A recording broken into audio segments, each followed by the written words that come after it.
Good morning, everyone. I'd like to call to order the May 6, 2024 meeting of the Monterey County Planning Commission and ask the clerk to call the roll, please. Good morning, Commissioner Shaw, Here.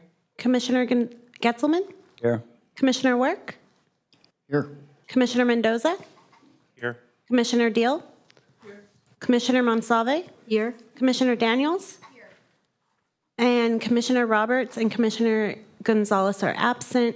Commissioner Gomez is taking a seat right now. Well done. Good recovery. Thank you. So we do have a quorum, and I'm going to ask Commissioner Work to lead us in the Pledge of Allegiance.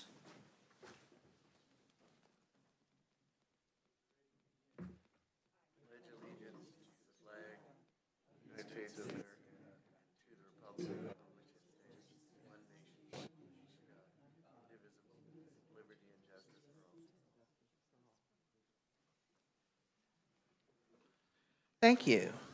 I'd like to ask the secretary to go over the instructions for remote participation in the meeting, if she would. Ms. Beretti? Yes, thank you. So welcome to Planning Commission meeting.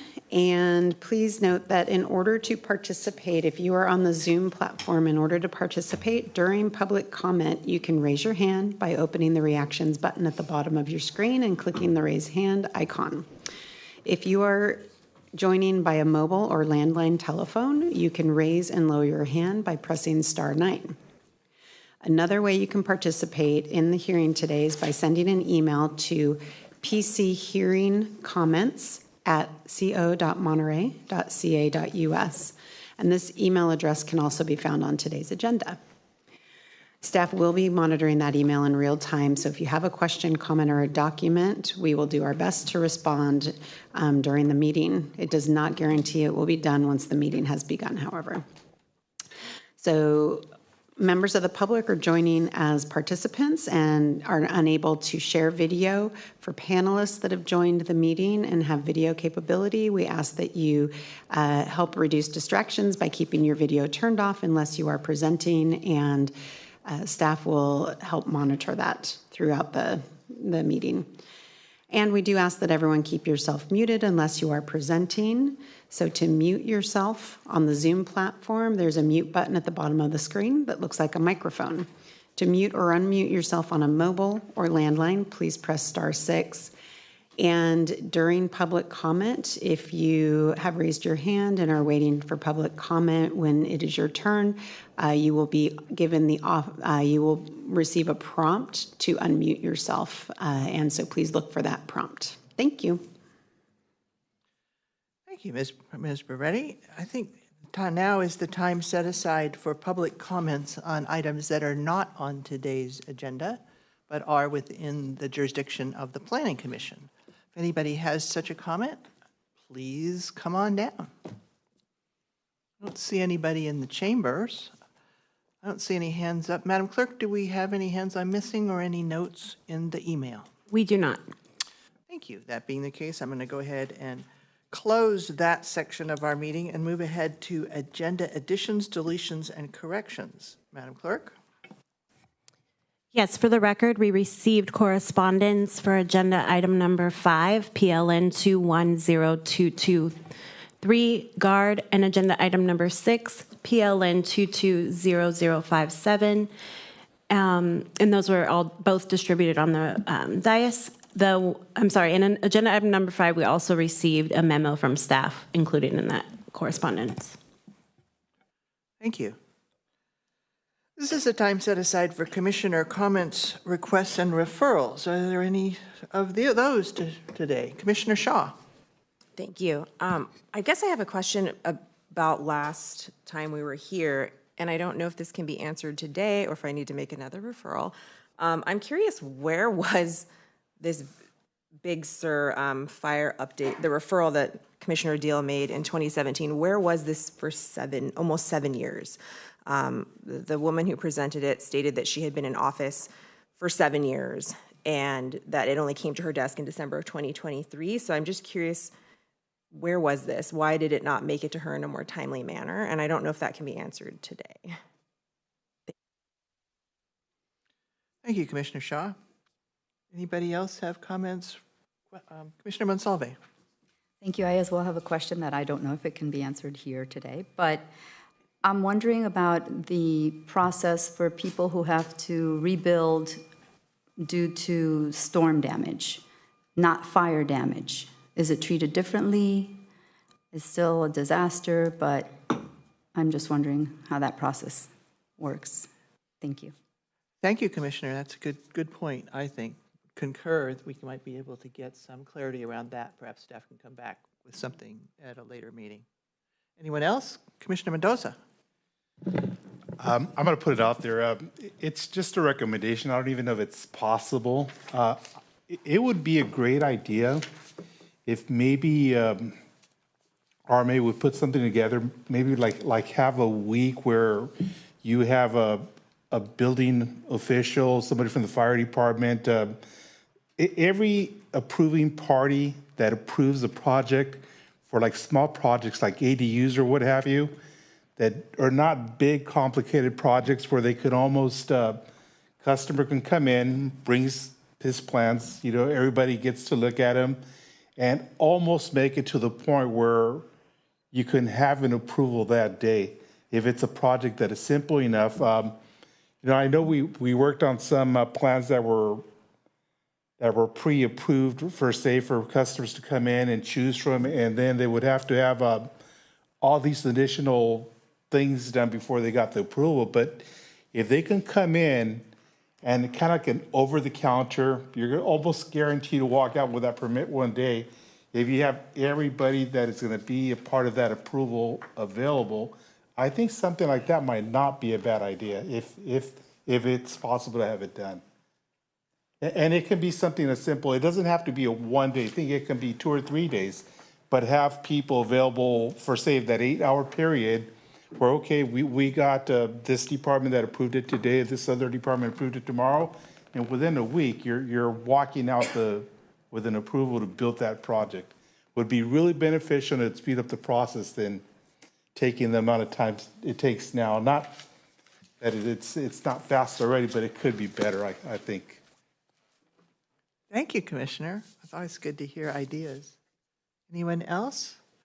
I'm going to take the liberty of making an entirely off-topic remark, which is that this week is National Nurses Appreciation Week. And I know in my family, there are a number of nurses, and between my family and friends, my life would have been much less rich and much less healthy without them. And so for all the nurses and all of the nurses that have touched all of our lives, I just want to call out my appreciation and recognition for their service. Seems odd, but we've come from a family with a lot of them, so touch it home. That being the case, I am going to close the commissioner comments and requests and move to referrals and other matters. We have in our packets the Planning Commission referral sheet. Commissioner, Secretary Beretti, did you want to say anything about that? No, there's nothing in particular, but I'm happy to answer any questions or provide any updates beyond what's in the report if you all have questions.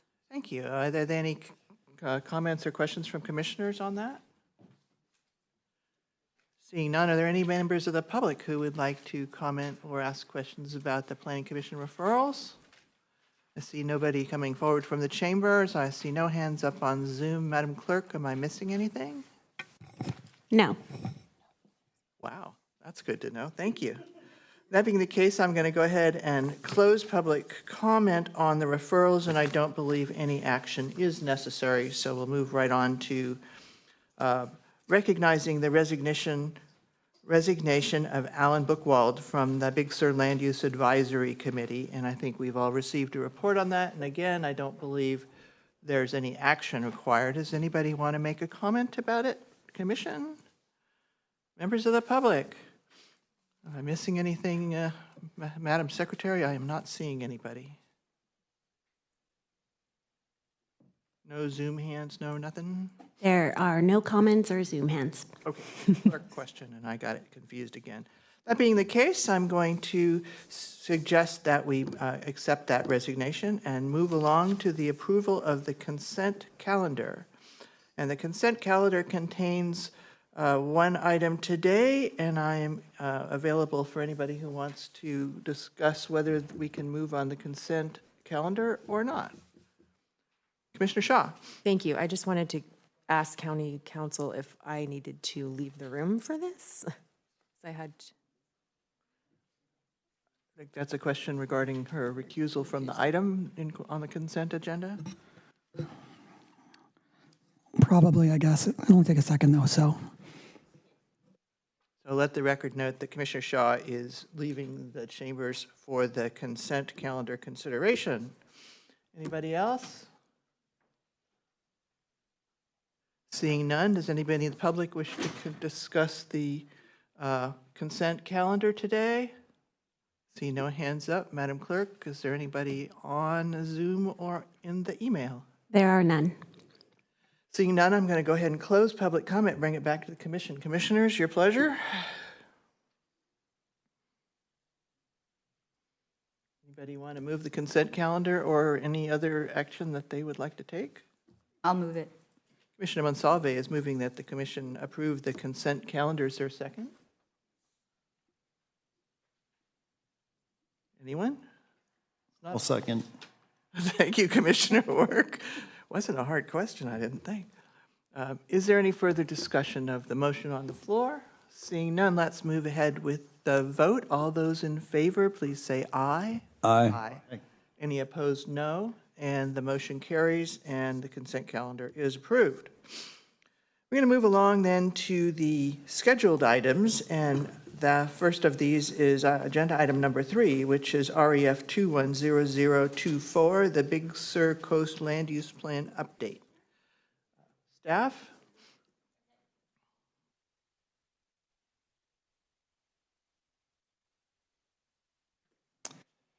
Yes, good morning, Commissioners and Chair Deal. Staff is going to request or recommend that the Planning Commission continue the public workshop to a date certain of June 26, 2024, particularly due to the Highway 1 slip out at Rocky Ridge and in light of community participation concerns.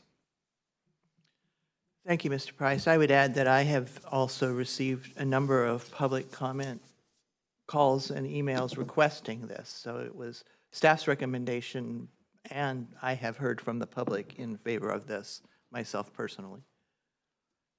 Any questions from the commission for Mr. Price? Technical clarification questions, anybody? Seeing none, are there any, I'm going to open public comment. Is anybody in the public who would like to speak on this matter? See no one in the chambers. Madam Clerk, are we good? We are good to go. Nobody's online. Nobody's online, thank you. That being the case, I'm going to bring it back to the commission and ask for a motion regarding the continuance. Anybody? Commissioner Mendoza? I'd like to make the motion to continue this item to day certain of June 26, 2024. Thank you, Commissioner. Is there a second? I'll second that. Commissioner Daniels seconds. Any further discussion? Seeing none, I'd like to ask all those in favor of the motion to please say aye. Aye. Any opposed, no. And that motion carries. The item is continued to a date certain of June 26th. All right. I've already got to turn a page in my agenda, so that is a good thing. We're now up to agenda item number 4, which is PLN 220352. We do have Commissioner Shaw back in the room. That's Ma Chun Tao and Ning Zhang Trust. And this item is continued from February 28th and March 27th. I'd like to turn it over to staff and ask for them to lead us through this item. Staff?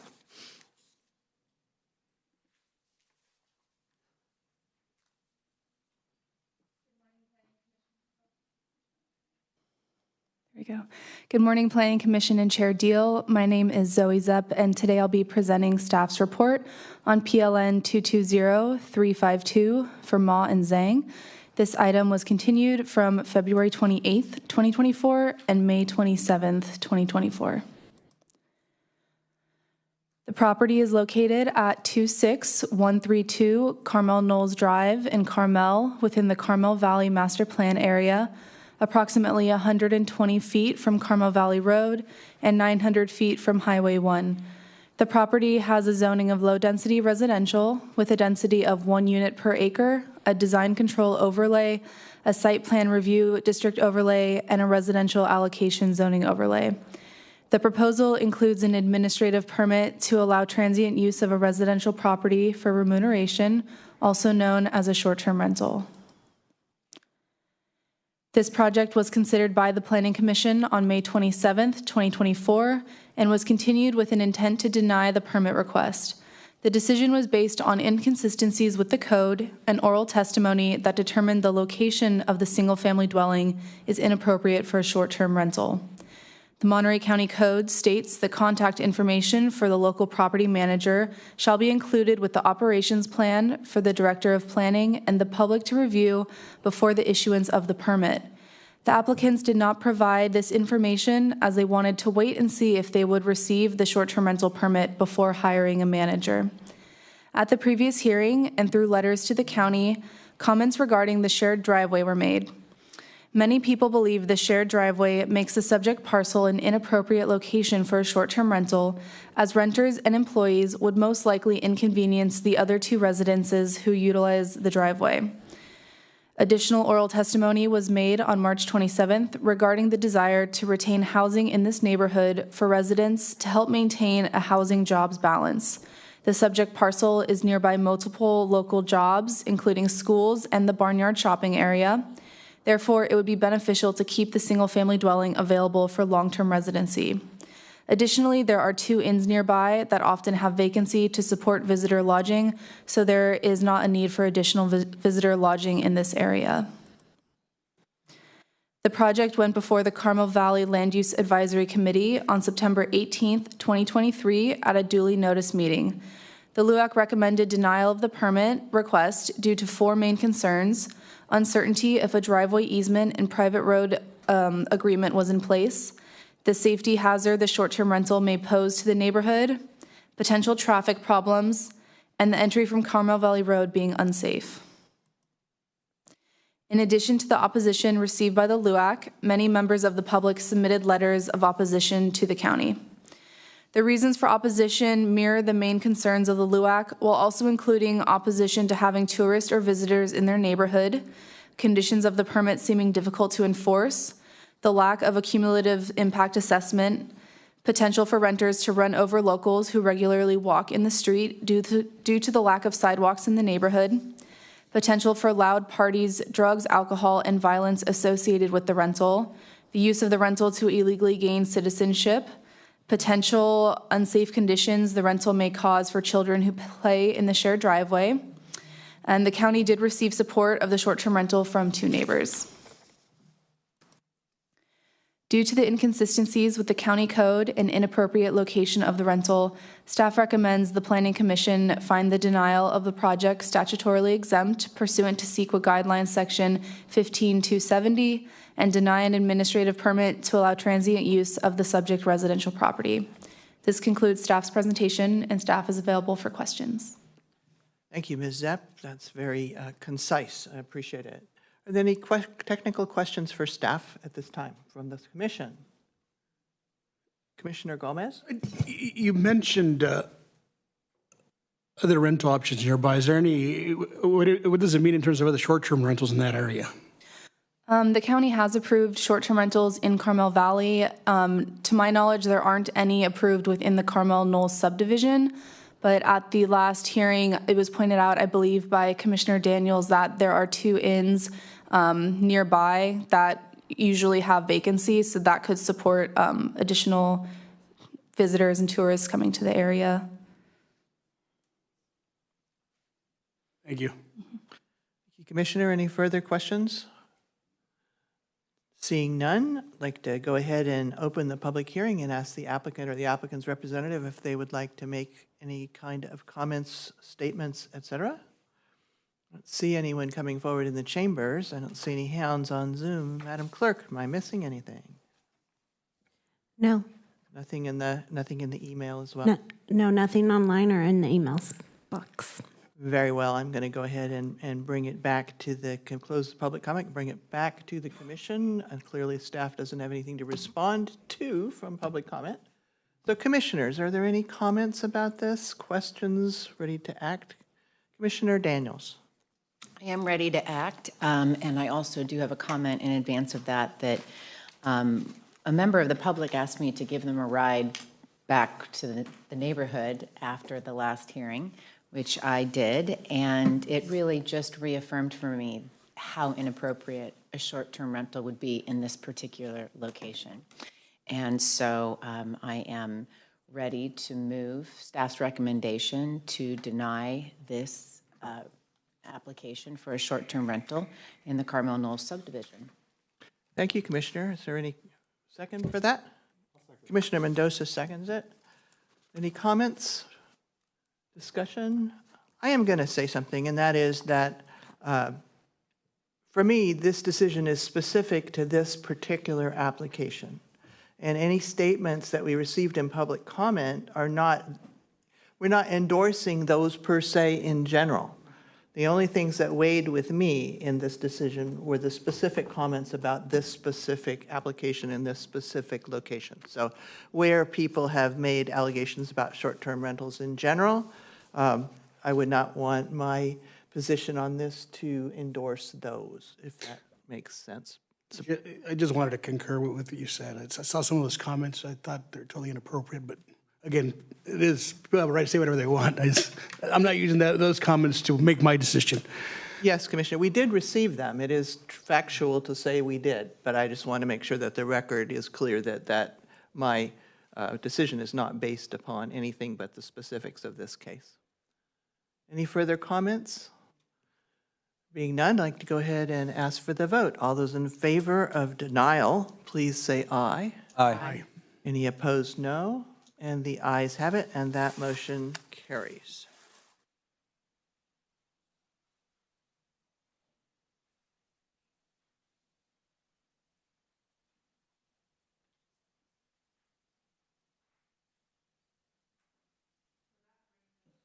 That brings us to item number 5 on our agenda today, which is PLN 210223, Guard Hermalina.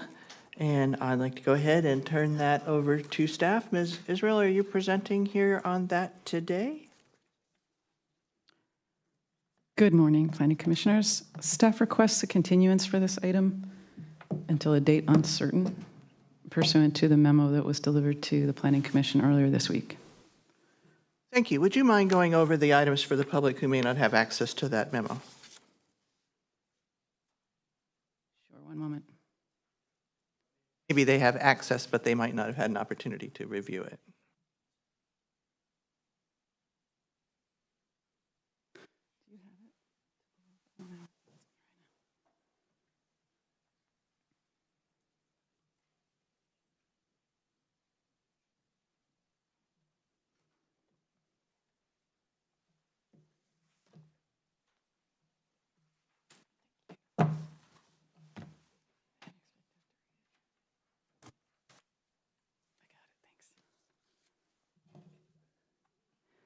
Thank you for taking a moment. So planning staff found that there are violations on the property that they were thought to have been cleared, but were not.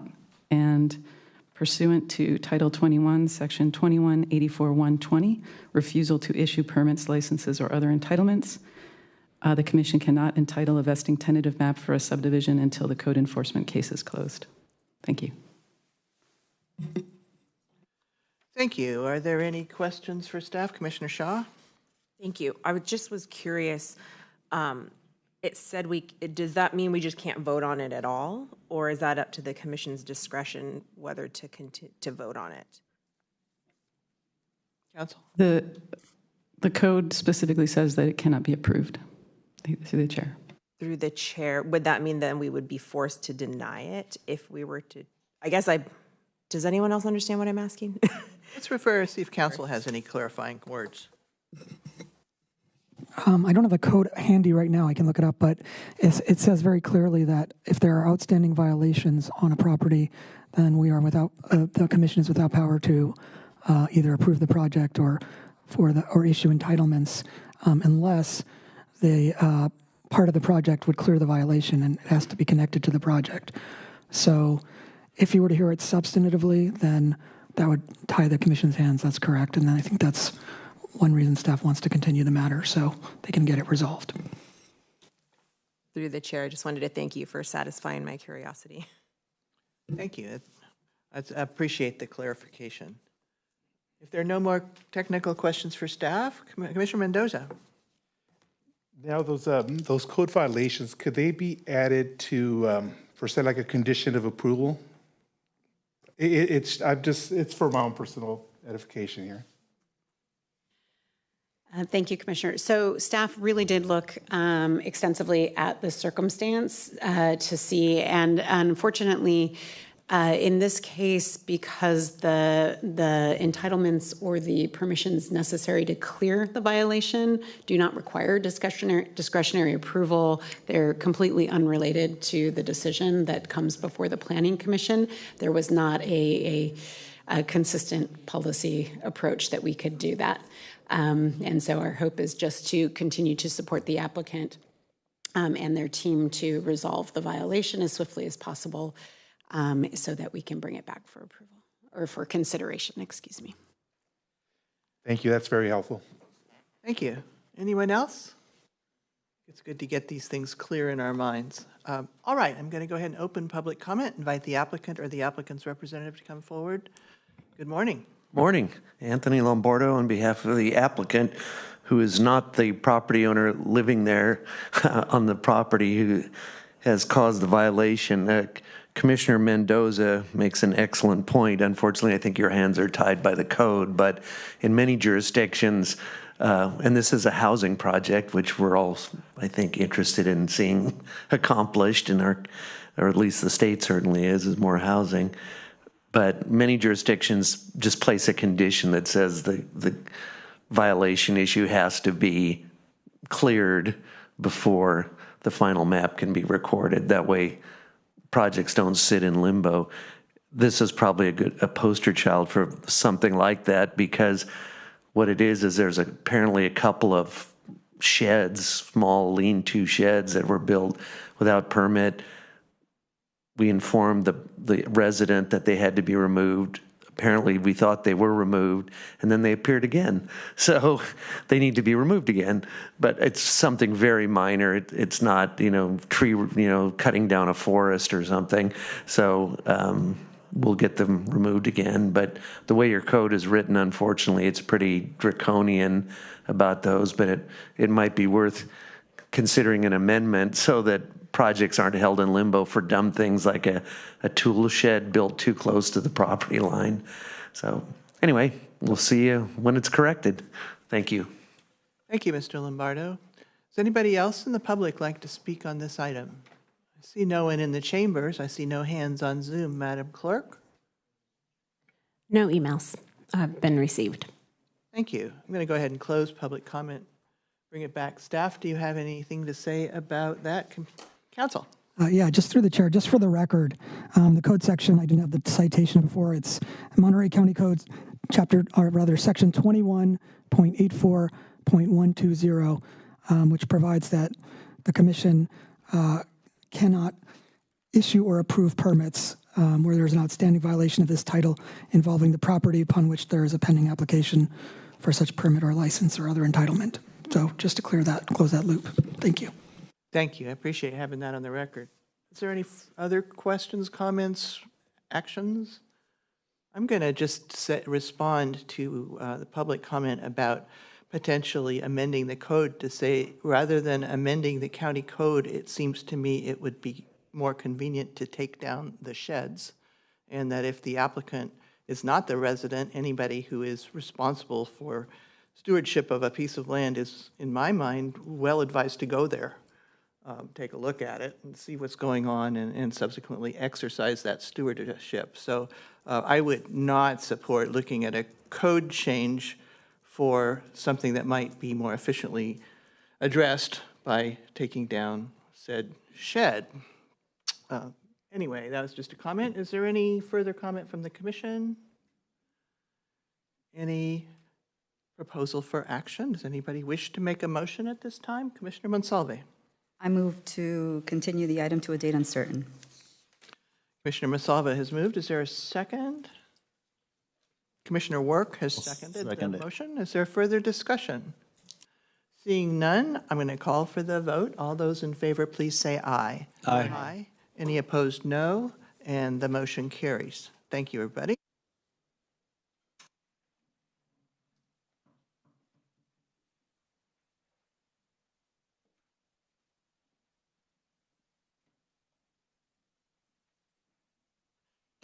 And that brings us up to item number 6 on our agenda, which is PLN 220057, the Giovino Paul and Stacy B. Trust. Staff, Ms. Zepp, are you prepared to present on this item? Yes, I am. Move forward then. Thank you. Good morning, Planning Commission and Chair Deal, Zoe Zepp, and today I'll be presenting staff's report on PLN 220057 for the Giovino residence. The subject property is located at 2826 Congress Road in Pebble Beach within the Greater Monterey Peninsula Area Plan. The property has a zoning of medium-density residential with a B6, a design, and a recreational equipment storage district overlay. The proposal includes a request for an administrative permit to allow the transient use of an existing single-family dwelling and attached guest house for remuneration. The floor plans for the main dwelling, guest house, and garage are shown here. The home has 3 bedrooms, including the guest house, and has marked 1 parking spot for the guests. The operations plan submitted provided information about the rental for the county and public to consider. In accordance with the county's current short-term rental ordinance, each rental period shall be between 7 and 30 days. The applicants have proposed a maximum occupancy of 2 guests per contract, allowing 1 contract at a time. There is 1 on-site parking spot for the guests and no street parking proposed. The owners will reside locally in Carmel Valley within 25 miles of the rental and will be available 24/7 to respond to any questions or complaints from the renters or neighbors. The operations plan states there will be no on-site advertising and no events will be allowed on the property while it is being rented. The property is located within Pebble Beach and is subject to the conditions, covenants, and restrictions imposed on the subject property. The county's current short-term rental ordinance states the use of a residential unit for a transient use shall not violate any applicable conditions, covenants, or other restrictions on real property. The applicant shall provide notice to any affected homeowners association in a manner consistent with the notice requirements for a use permit. In the event the homeowners association objects to the issuance of the permit shall not be approved until the homeowners association objection has been withdrawn. In 2016, Pebble Beach Company submitted a letter to the county stating their objection to the issuance of all short-term rental permits within Pebble Beach. This letter did indicate that Pebble Beach Company has the discretion to determine in its judgment whether a violation of the CC&Rs is occurring based on all the circumstances surrounding the particular use. In this case, the applicants received a letter from Pebble Beach Company stating that their particular operation does not violate the applicable CC&Rs, and they do not object to the issuance of an administrative permit to allow a short-term rental. They did, however, negotiate additional terms with the applicant, including that the permit shall not run with the land and shall expire after 3 years. A condition has been applied to this application that implements a 3-year expiration date, and this is a standard county condition for all short-term rental permits at this time. A condition has been applied, although county permits do run with the land, at the time of this permit's expiration, the applicants would need to come in and apply for an extension if they wish to continue operating. If Pebble Beach does not submit a subsequent letter approving the extension, then the extension would not be supported, per our code, could not be issued. Pebble Beach Company required a 4-day minimum stay, and the county's 7-day minimum stay exceeds this requirement. Pebble Beach Company only allows the property 15 rental weeks, and the proposed operation plan states 105 days, which equals 15 weeks in a year. The maximum occupancy shall not exceed 2 people per bedroom, with a max of 10 people total, and the applicants are proposing 2 guests total for the full 3-bedroom house. Similar to the county's requirement, Pebble Beach also requires a local property manager, which has been established in the operations plan. To ensure protection of the neighborhood contentment, the applicants were required to obtain letters of support from all adjacent neighbors and the neighbors across the street. These letters of support are included in the staff report. Additionally, the county has not received any objections from neighbors within 500 feet of the property. A non-standard condition has been applied to this permit to ensure revocation of 3 verifiable complaints are received by the county in regards to the operation of the rental. The project has also been conditioned to prohibit events or parties while the property is being rented. This project went before the Del Monte Forest Land Use Advisory Committee on October 19th, 2023, and was supported unanimously by the committee. No public comment was made at this meeting, and the only public comment received were the letters of support of the adjacent neighbors and the letter from Pebble Beach Company. The county did receive an objection from a neighbor, but they quickly withdrew their objection after speaking with the applicants and getting a better understanding of the proposed operation. Additionally, one letter was received last Friday from a neighbor who resides in Pebble Beach, but to staff's understanding, they are not within 500 feet of the subject parcel. They objected to the proposed short-term rental with concerns of large parties, drunk drivers, and increased noise and traffic. The applicants have created their operations plan to minimize potential neighborhood disturbances to the maximum extent by limiting the occupancy to 2 persons and 1 car per rental period. Therefore, the county recommends that the Planning Commission find the project exempt from CEQA pursuant to Section 15301, existing structures, and approve an administrative permit to allow transient use of an existing single-family dwelling together with a guest house for remuneration. This concludes staff's presentation, and staff is available for questions. Thank you, Ms. Zepp. I'm going to open questions from the bench here, from the commission, by starting to ask council. I'm confused. It seems as if we are being asked to enforce a great number of conditions that are private contracts between Pebble Beach Company and its homeowners association participants. They've run together pretty seamlessly here, and I'd like to be really clear where we are making a decision. Are we making a decision based on standards that are being put forward by the homeowners association or statement thereof? Are we going by our ordinance, which seems to be the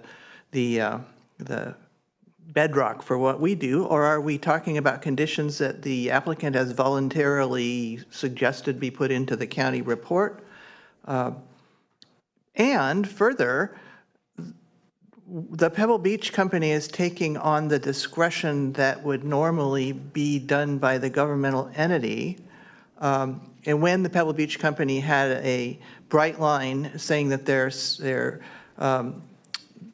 CC&Rs did not allow this kind of activity because they were against commercial operations, I didn't take in that they were going to make this kind of fine line distinction between applications without losing that. So since we've upheld their objection based on that bright line, I'd like to know how we get where we are here with this application today, if somebody could help me. I'd be happy to. So our code, and I should have the section ready soon, requires denial of a an application for transient occupancy, a short-term rental, when a homeowners association objects to the application. To my knowledge, that hasn't happened here. So there's a few questions. One is the Pebble Beach Company a homeowners association? We don't have to figure that out right now, thankfully. I read this as... May I interrupt you briefly? To say that, yes, we have. The Pebble Beach Company has objected. We have had findings that they are, in fact, acting as a homeowners association in the past, and we have made our decision based on that. I wasn't aware of them objecting to this matter specifically. No, again, that's what I meant, just to clear. I'm sorry to interrupt. I'm just saying that in general, we absolutely have made that determination. Right. Okay. Well, I'll distinguish that. For this particular case, I will say it appears that the parties were able to negotiate a solution that made sense to them voluntarily. So I think that that's where we are right now. They are not taking, in other words, Pebble Beach is not taking on any governmental rule here because we still have to approve the permit, or rather the Planning Commission would still have to approve the permit if they choose to go that way. As for the rest of it, I think it's an issue that's created by that language in the code that I mentioned earlier. But the intent, as I understand it, is simply because it would be a private dispute, if a homeowners association were to object here or in other cases, to take that matter essentially out of the county's hands and let the parties resolve it on their own. Whether that should be done with a denial or some other mechanism is a policy question, but the way our code is now, that objection stops the process until the parties can agree on the issue. So I think that's where we are. If Pebble Beach had raised an objection, in this particular case, we'd be in a different situation, but it sounds like in the past we have taken their objection and stopped the process then, so. May I add, if I may, through the chair, add just a little bit of that, because I did work extensively with County Counsel's office in this particular case, as well as in communication with Pebble Beach Company. So, and I'm sorry, I was trying to find the exact section with regards to CC&Rs so I could pull it up. So there's the way that our current code is written, there are two pieces of it. First of all, you cannot be in violation of CC&Rs, and we won't issue a permit if there's an objection. So in this case, because we have recognized from the 2016 letter that Pebble Beach Company is a de facto HOA, they are the ones with the legal rights to enforce the CC&Rs in Pebble Beach. Their 2016 letter stands as their interpretation of their CC&Rs. In this particular instance, you are in essence correct that the way in which in this particular instance, in this particular case, Pebble Beach is able to come to the conclusion that this particular operation is not in violation of its CC&Rs, and therefore they will not object, is based on the additional conditions that were placed to further limit this operation. Those were developed voluntarily, and it is within our discretion to place those additional conditions, but those are additional conditions that are not standard, that therefore county would be enforcing as a condition of approval on this particular case. So it's within, we came to the conclusion with staff and county council that based on the way that our current regulations are written and the circumstances in this case, we could bring it forward for approval. But you are correct that it does in some ways place additional conditions that the county will be enforcing in order for Pebble Beach Company to make that finding for this case. Thank you. So what I'm hearing is that the Pebble Beach Corporation's contention that vacation rentals are a commercial business is only true if they think so. And so we shouldn't be, that assertion is something that they can decide case by case rather than making that overall statement that they made in their 16 letter, right? So their contention is that that's something subject to their discretion, whether or not it's commercial, rather than it's always a commercial activity, right? That is correct, and there is they did include in that 2016 letter a statement to that effect that is in the staff packet that states there may be circumstances where Pebble Beach, in its discretion, may determine that an operation is not in violation of its CCNRs. Okay. And we are taking on as a county some additional enforcement for conditions that would not normally be placed on a short-term rental under the county's ordinance. That's correct? Through the chair, there's only one non-standard condition that applied directly to the Pebble Beach letter of support. They had asked that the permit be revoked if 3 verifiable complaints are received.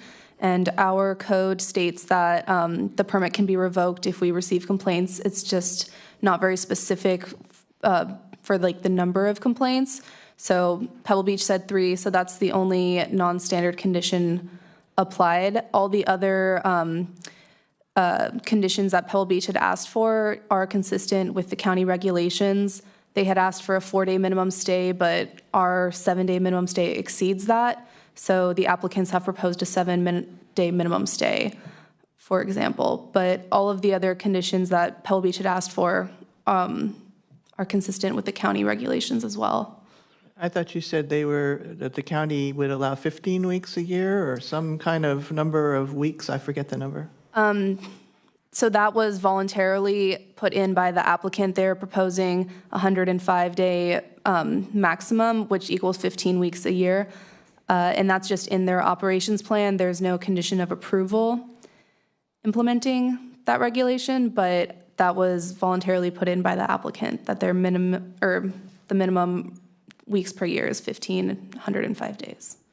So that's not enforceable by anybody?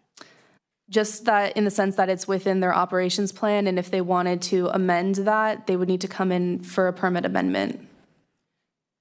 But may I ask a question of staff for clarity?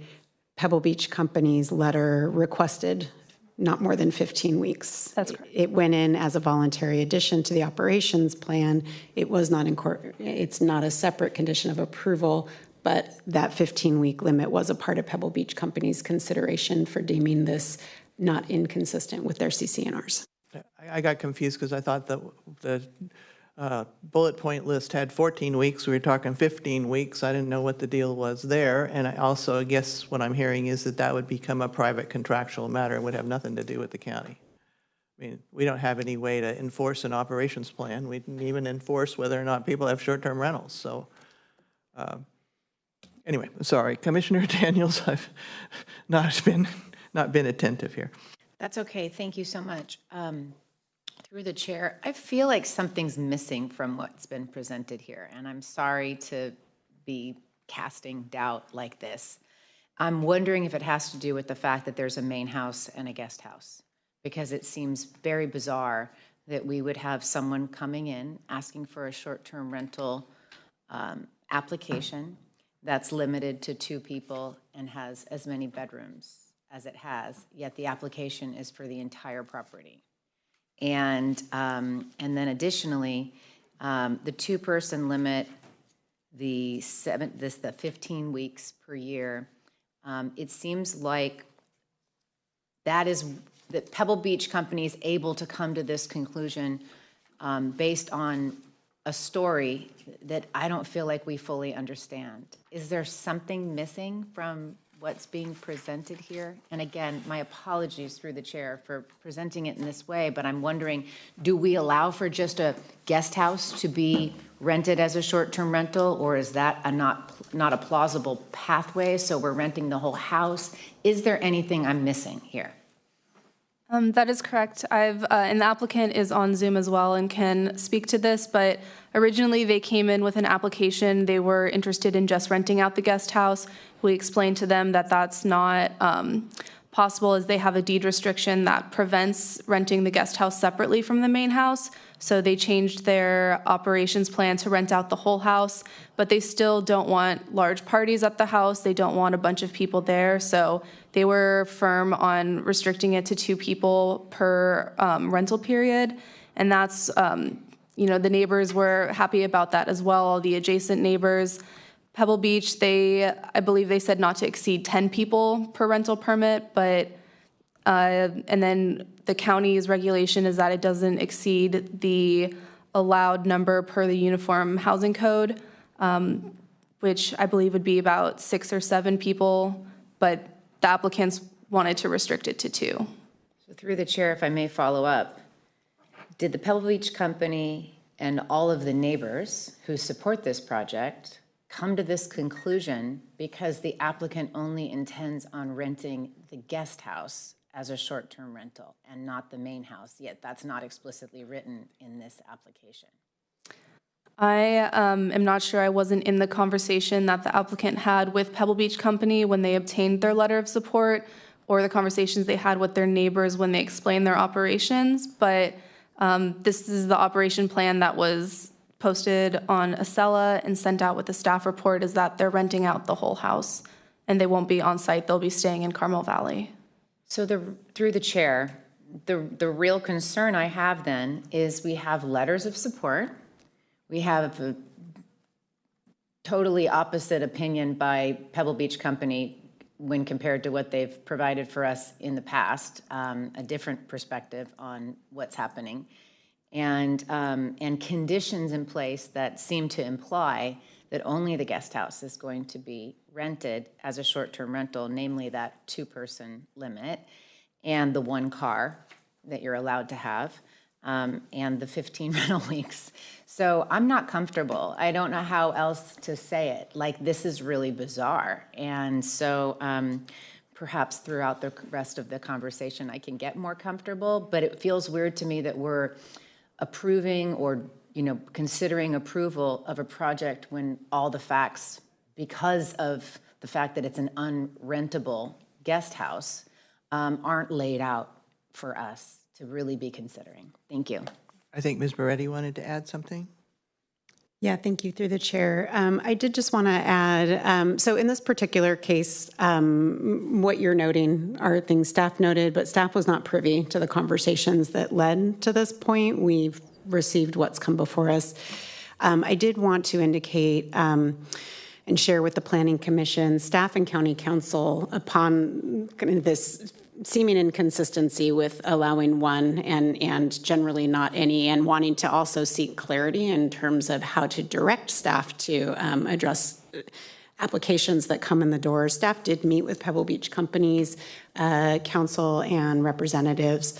And in that meeting, just a couple of points.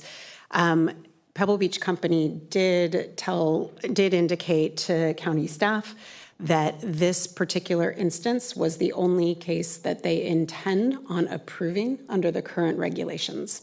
And some of staff's confusion leading up to this was that in other applications, both applicants and staff were reaching out to Pebble Beach Company and not getting response. And so this was kind of prompted again for county to understand how the CC&Rs relate to applications as they come in the door, and how we work with those applicants in the process. So that was one. And then I can say that also throughout the conversations with Pebble Beach Company in the development of the new regulations, Pebble Beach Company has indicated that they can envision a certain limited type of vacation rental that they could feel is consistent with their CCNRs, but perhaps not the fully, use. So I do believe that Pebble Beach Company, as a company with these CCNRs, is looking for a way to allow some of this use. But again, regulation development and where we are with the current regulations, it's a little bit of a challenge. So I did just want to share that with the commission. Happy to answer any additional questions. Thank you, Ms. Moretti. Commissioner Shaw. Thank you. So I have a lot of questions about like notification and what neighbors objected or didn't object or who was made aware of this, but I feel like that's just beside the point. Reading this letter from the Pebble Beach Company, this sentence here, Pebble Beach Company will not object to the issuance of a transient use permit so long as Monterey County imposes the following permit conditions. And as we've gone over, we can't impose these conditions. They're not enforceable. So that means that, I feel to me, and I could be interpreting this wrong, totally can see that happening, but that we don't have any room to approve it because it violates their CCRs. So maybe someone can correct me if I'm wrong about that interpretation. Thank you. Thank you. I guess I kind of that was where I started out. And so I really want some clarity from staff about whether the county is being asked to judge whether an application is consistent with CCNRs from an HOA or their equivalent, because I'm deeply uncomfortable with the county doing that.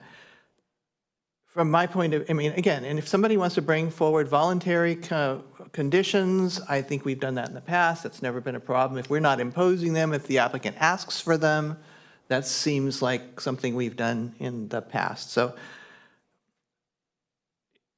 as Commissioner Shaw says, it's just that piece of feeling uneasy about whether or not we're supposed to be reading those CCNRs at all.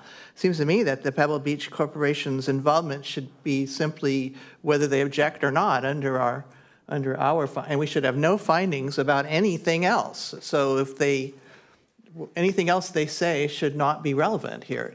We're supposed to find out whether they object or not, and we're going to leave it to them to do their CCNRs. And this whole section about what the Pebble Beach Company CCNRs say makes me deeply uncomfortable. So clarification around that. I don't mean to preempt Commissioner Shaw's question because I truly share those concerns. Ms. Beretti? Yeah, I don't know if this gets to the clarification that you're desiring. Staff was making an effort not to interpret Pebble Beach Company's CCNRs, but to present Pebble Beach Company's presentation of their application of the CCNRs. So if it reads differently, that was not the intent of staff. And in fact, staff was very intentionally trying to not get in the business of making that determination, but instead relying on Pebble Beach Company as the entity with the ability to interpret and enforce their CCNRs. Thank you, Ms. Beretti, but there are 2 full pages of recitation about this, any one of which seems to me to be potentially troublesome, although I'd certainly bow to counsel, when a simple statement saying that according to our regulations, we do not approve applications over the objection of the HOA, Pebble Beach Company, acting as the HOA does not object, period. So, and I will look to county council to clarify, because our current code says both an operation cannot be in violation of CCNRs and we won't issue if there's an objection, it's 2 layers. And so while if as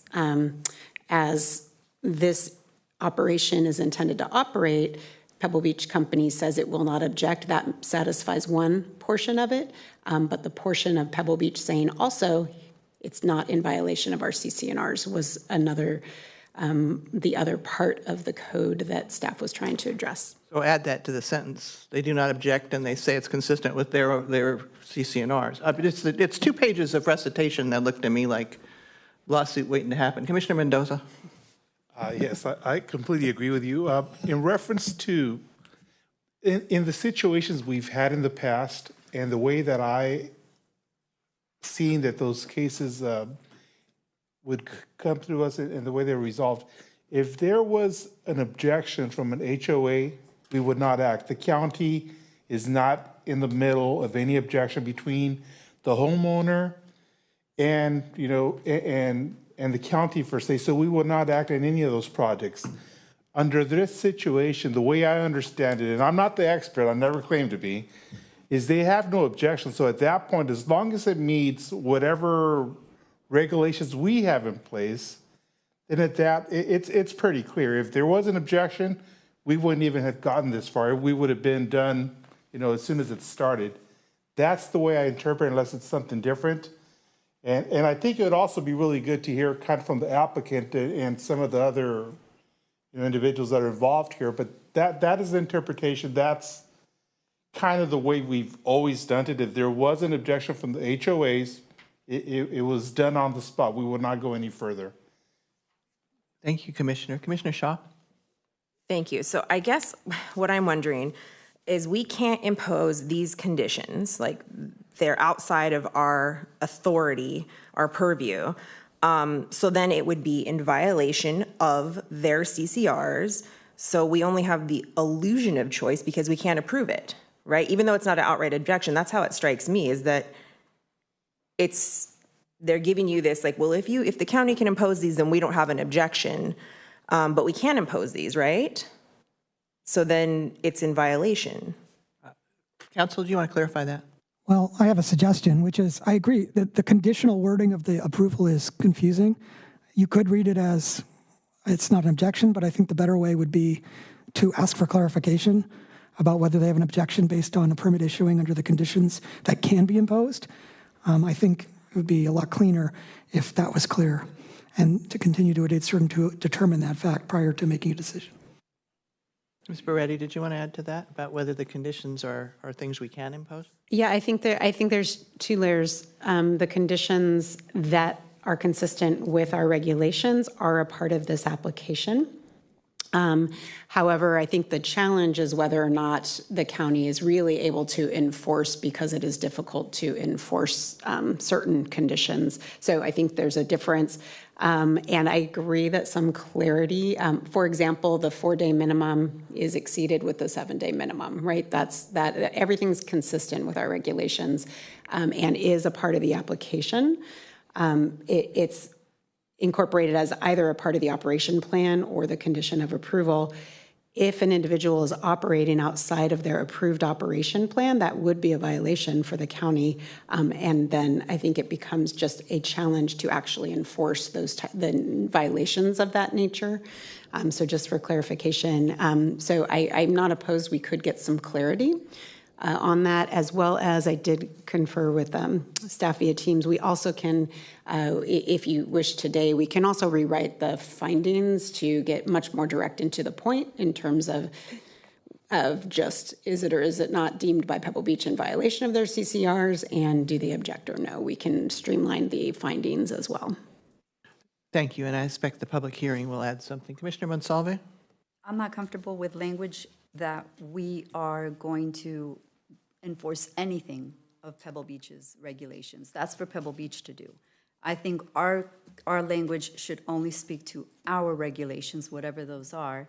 And if our regulations say 7 days, but they agreed to 4 and Pebble Beach wants 4, well, that's for Pebble Beach to say in their agreement with their homeowner and then enforce. I don't think that we should be creating a specific plan for each applicant. Whatever we have as our standard, that's what we approve. Commissioner Daniels? A couple of questions still, but in light of what was just said, I don't think even if Pebble Beach wanted to allow for 4 days, they could do less than the 7-day minimum because they'd be in violation of their permit. So that would be a problem. My question's going back to the main house, guest house. So even though there's a limit on 2 visitors, if the owner wanted to stay in their main house while they had their two visitors, would that, in the guest house, would that be allowed? I believe they would be able to rent out a room in the house. I don't think they could rent the guest house there. I mean, it's against the deed restriction for the guest house. They can't rent it separately from the main house. So if they rent the entire, through the chair, the entire property, but they tell the guests you're really renting the guest house, is that okay? I mean, if they're just renting the guest house separately from the main house, it would be a violation. So the concern I have is that we're creating a situation where, I mean, what's an ideal short-term rental? In my mind, it would be that someone lives in a home and then they rent out to somebody else while they're there. It mitigates many, many, many of the problems that we have with short-term rentals like noise and parties. Somebody's actually present on site. And in fact, there are ordinances in other places in California where that's how they've carved out the ordinance, is that the owner must be present. And so because of this confusion about the guest house not being rentable, but it really reads like that's what they're intending to do. And if I'm wrong, please correct me. But if that's what they're intending to do, and they can speak when they do get the opportunity, and if that's what Pebble Beach is comfortable with, and that's what the neighbors are comfortable with, and perhaps even more comfortable because there's the opportunity for an owner to be present, because an owner's not a guest in their own home, they live there, then something's missing from the presentation, and it's probably also missing from the resolution. And so that's what I'm still stuck with. I really want to reiterate that in my mind, an ideal short-term rental is a guest house and somebody is present, right? And there's so many people, I think, in our community that could benefit from the opportunity to stay in their homes because they have this income generation potential, which could also be a full-time rental. But as we know, short-term rentals make a lot more. But in this case, it's only 15 rental weeks as well. So I'm just confused. I'm trying to sort of stick with it. But if we're doing something much bigger than the applicant wants because of constraints on their property, perhaps a better avenue is to, make the guest house an ADU. So it can be. If it were an ADU, could it be rented on its own as a short-term rent? Oh, no, could not. Well, there's the rub, but something's missing, and I'm still trying to wrap my head around it. Well, I don't know that deed restrictions are set in granite. You probably could address those. Commissioner Gomez? Renting in short-term rental in the past, what I've seen, and I'm not sure if this is there, is that the actual property owner stays in the guest house. So I'm assuming that would be a legal option under this plan. Ms. Beretti, you want to respond? Yeah, so I think just again, not intent with this particular case, but just in general. So guest houses, when a guest house is constructed and built and permitted as a guest house, they are not able to be rented independently and separately from the main house. That being said, there are sort of 2 ways in which this would play out with a short-term or vacation rental. One is if it's a part of the whole house rental, it's a bedroom that's a part of the whole house rental. If individuals are staying in the guest house exclusively and not the rest of the house, that's not a distinction that's made as long as the whole house is a part of that rental. And then the guest house is one of the bedrooms associated with the house. In the case of a homestay, if someone had a homestay and they were renting bedrooms in their home, even though individuals could stay in the guest house, it's a part of that homestay rental of a bedroom in their home. So it is a little bit, I see the awkwardness to it, but yes, it's.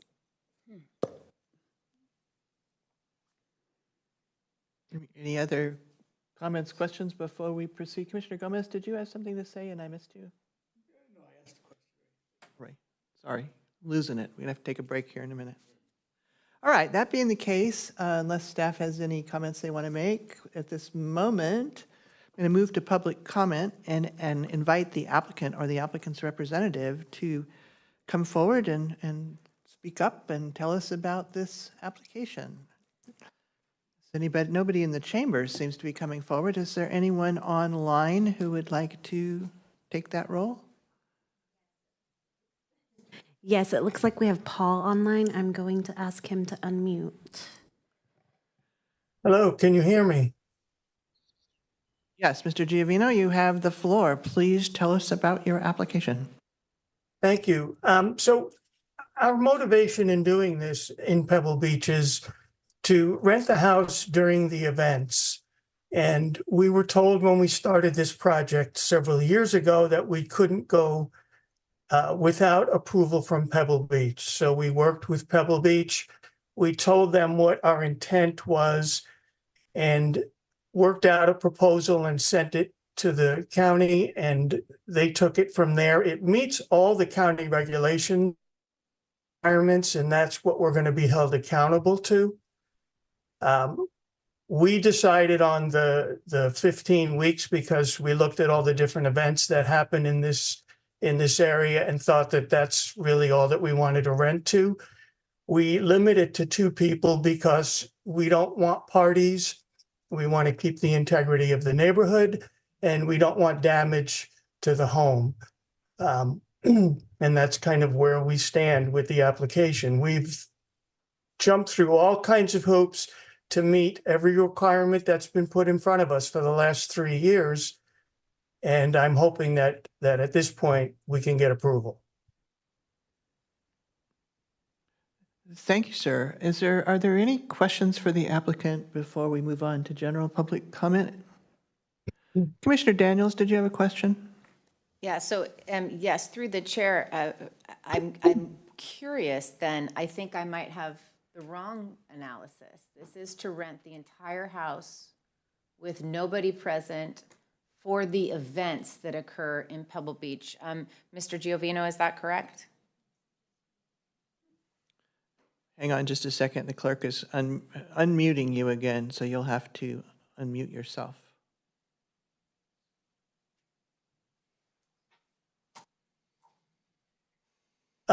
Yes, that is correct. We're primarily looking to rent the property during the events, the Concours, the AT&T, the Big Sur Marathon, and so on. Chair, if I may ask a question of staff, even though we're not at that point right now. Okay. Is it not true that you can already rent your house 12 times a year? 12 months in a year? So the county does not regulate rentals that are greater than 30 days, 1 month. Those are considered long-term rentals. So yes, should an individual want to have one renter per month, in essence, that can be accomplished. Does that answer your question, Commissioner? Yes, it does. Thank you. Thank you. Thank you, Mr. Giovino. We'll move on to general public comment. Is there anyone here present who would like to speak on this matter? If so, please come on down. I see no one in the chambers. I don't see any hands up. Madam Clerk, do we have any additional participants online? No, we do not, and the email box is still empty. Thank you, ma'am. All right, and I bring it back to staff to make any further comments they would like to make based on the discussion. Anything? I will just say that I have worked with Mr. and Mrs. Giovino on this project, and when we first started, they were interested in just renting out the guest house. We explored other options, possibly integrating a door between the guest house and the main house to include internal circulation. So in that case, they would just be renting out a single room, but they decided that they would rather rent out the whole house just for those weeks for the events for 2 people. So we did explore other options, and this is the one that they had decided on. Thank you. Commissioner Daniels? Thank you, Ms. Sepp. That's very helpful. I really appreciate that information. And I also just want to comment to the applicant that you know, I feel for them. I feel like, you know, we've had a lack of clarity in just as a result of the time the ordinance has taken to draft. And so I know, especially inland, a lot of people have, you know, felt like the way to proceed best is to go through the application process. But my disappointment, I guess I could say, is that it seems like this applicant could do this already, renting out their home for the main events that happen, as long as it's 12 or less times per year, without having to jump through all these hoops and to do everything that they've had to do to sort of get to this point, which I'm sure was a lot. We do need to, I think, address the lack of clarity. It's still the why for me as to why Pebble Beach Company is truly okay with this and not okay. It has to do with the fact that the applicant's interested in doing something that the Pebble Beach Company has said for some time now they'd probably be okay with, right? Folks in Del Monte Forest renting out their homes for the events and around the events. It's a mutually beneficial arrangement for Pebble Beach Company and for the homeowners. And so, again, this is just a comment, but, you know, when the ordinance takes this long, and I'm not pointing my finger at anybody, but just, you know, we've got lack of clarity and folks doing things and going through things that perhaps they didn't have to. And so I guess I'll just leave it there. What I would look for if we're going to approve this is some explicit information as to why this is different and why this is approvable. And it's a limited short-term rental. We used to have a category at one point in our draft ordinance for limited stays, or whatever it was called, limited SDRs. And that seems to be what this is. And I think we're just in this really gray area because we don't have the new ordinance. We're relying on the old ordinance that didn't have this category. But I think that's what this is, and I think that's why the neighbors and the Pebble Beach Company are likely supporting it. But that's not what it says. So that's just where my challenge lies. Thank you. And for me, the ordinance we have is the one that I'm looking at because that's the one that's currently in effect and nothing else. I was going to ask, did I hear earlier the possibility that Pebble Beach Company might have a representative available to address some of our thoughts or questions around that? Ms. Zepp, did you say that they might be available, or somebody? Maybe I got that wrong. Sorry, I don't recall saying that. I'm not sure if they're on Zoom here today. I personally haven't been able to get a hold of anyone from Pebble Beach Company, and I have not been a part of the conversations that County Council has had with them. So I just have the letter that they wrote from Ms. Diane Goldman. Thank you. I appreciate that. Ms. Beretti, do you have any? I don't recall anyone saying that, but I am looking at both the panelist and the attendee list, and I do not see anyone's name that would be a representative from Pebble Beach Company. Thanks. Commissioner Mendoza, did you have something to say? Yes, I was just going to say in reference to Commissioner Downs just said, there might be a situation where their CCNRs do not allow for the 30-day rentals or what have you. So there's probably a reason why they're trying to get us to approve it based on the project they're presenting here today. Thank you, Commissioner. Commissioner Shaw? Thank you. Something similar, I was just wondering, and maybe County Council can speak to this, that, you know, where is that cutoff where then someone is granted tenants' rights and it's not just someone visiting and then suddenly they have all these rights to stay in your home beyond what you want them to. And so for some reason that 30 days reminds me that maybe there's something like that. And I just wanted to state also that I don't have a problem with this project. I think it's, you know, I like it. I just don't like that Pebble Beach Company. It's very unclear to me, and I'm not comfortable approving it as it's written or with Pebble Beach having this kind of weird, ambiguous language. Thank you, Commissioner. Commissioner Monsalve?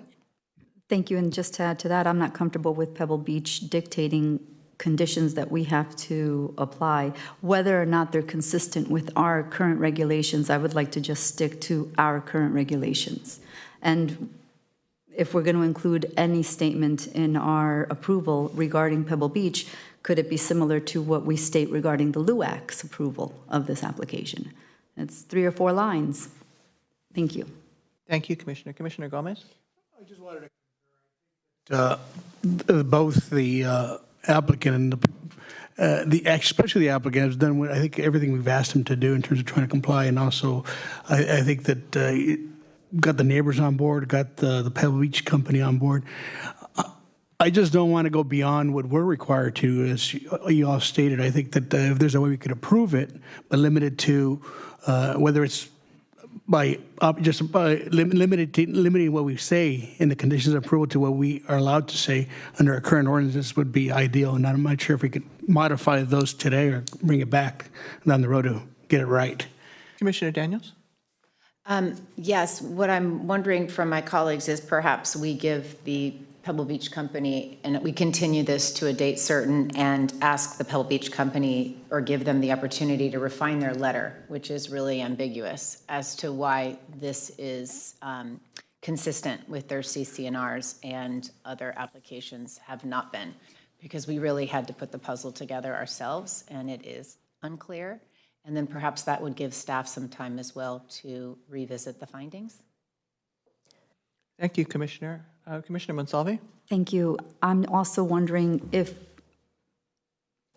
our permit isn't necessary for this homeowner to accomplish their goals, then would we be giving up a permit in that limited number of permits that I'm assuming it's gonna count toward our total count of short-term rentals, and if they don't actually need it to accomplish their goals, should we not award it in this case so that someone else who really will need it still has an opportunity to apply for it? Thank you.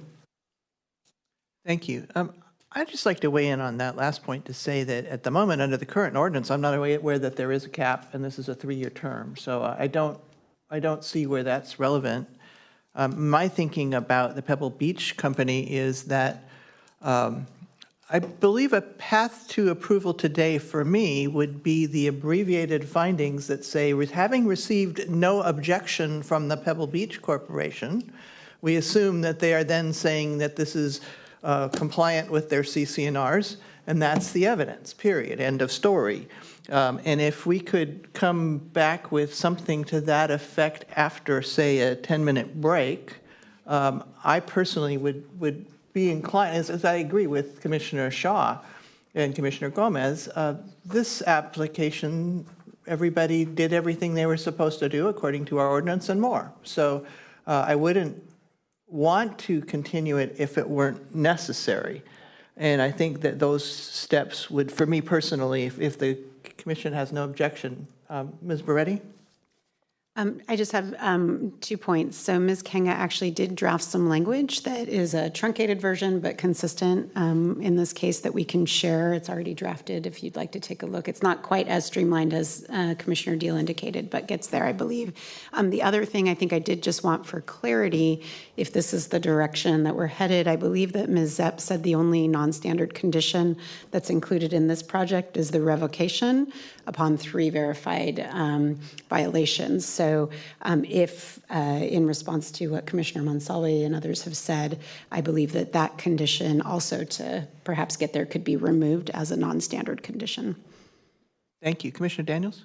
I would suggest through the chair that our condition, our current language is stronger, if I understand correctly. It's not 3, it's any complaint could.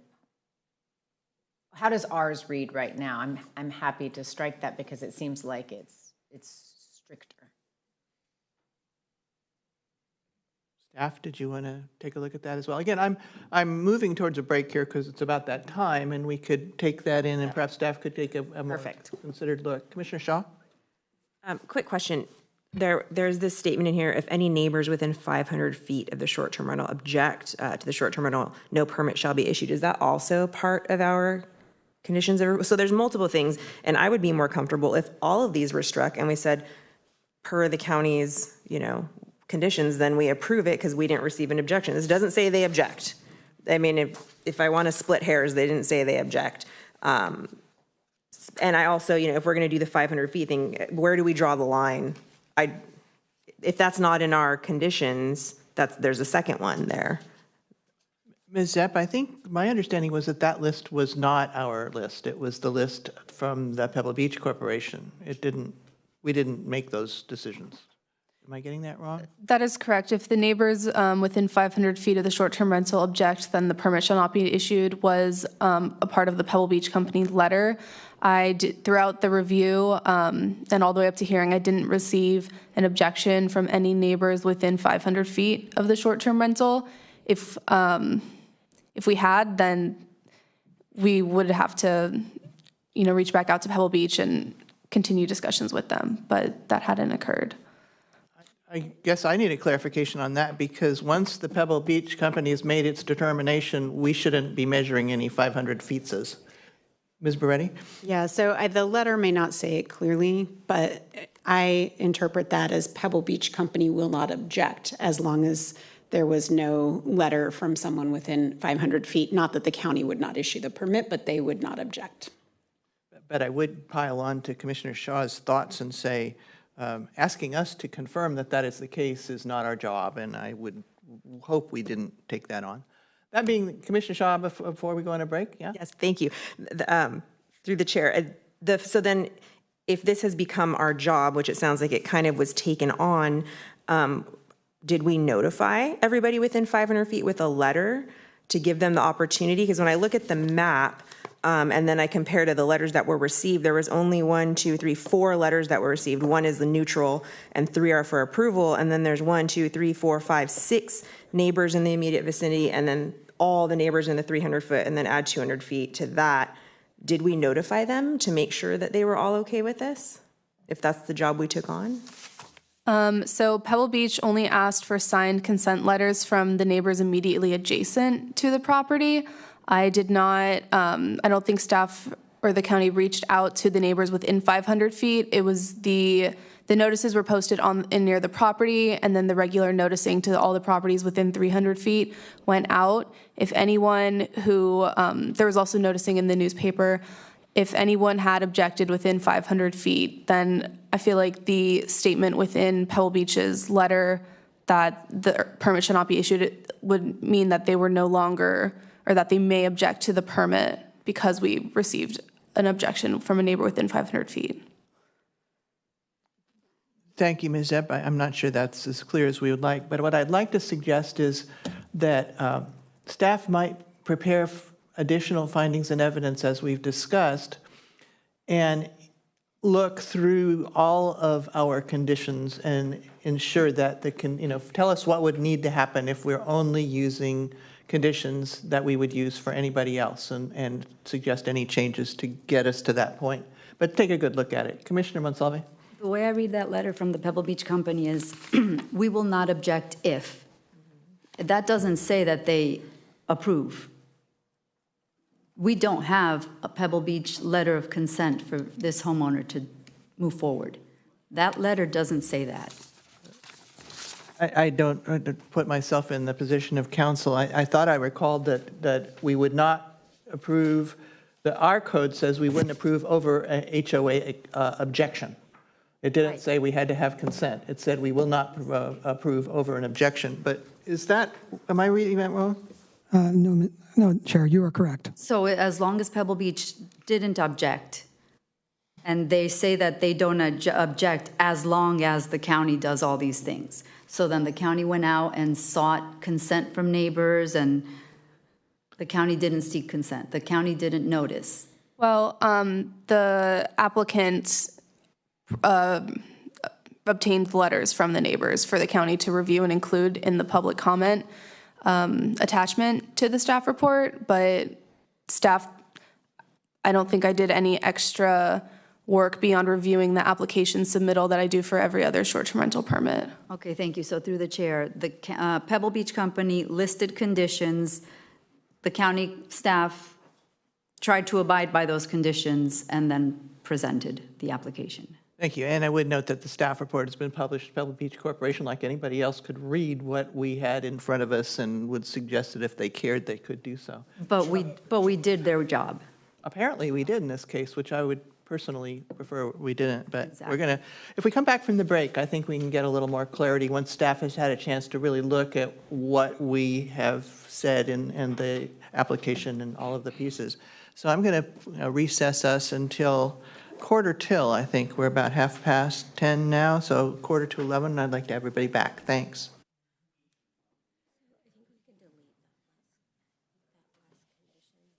Yeah.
Planning Commission and state that everybody who was here is still here, and come back to our consideration of item number 6 on our agenda to staff and see if you have any suggestions based on the prior discussion. Ms. Zepp? Yes, thank you. We did take the time to edit the draft resolution, and I can share those edits. And we also took out condition number 10, which was the specific condition for revocation of the permit if 3 verifiable complaints are received. So let me share this is the language that staff drafted, and we took out the 2 pages of specifics relating to the Pebble Beach Company letter.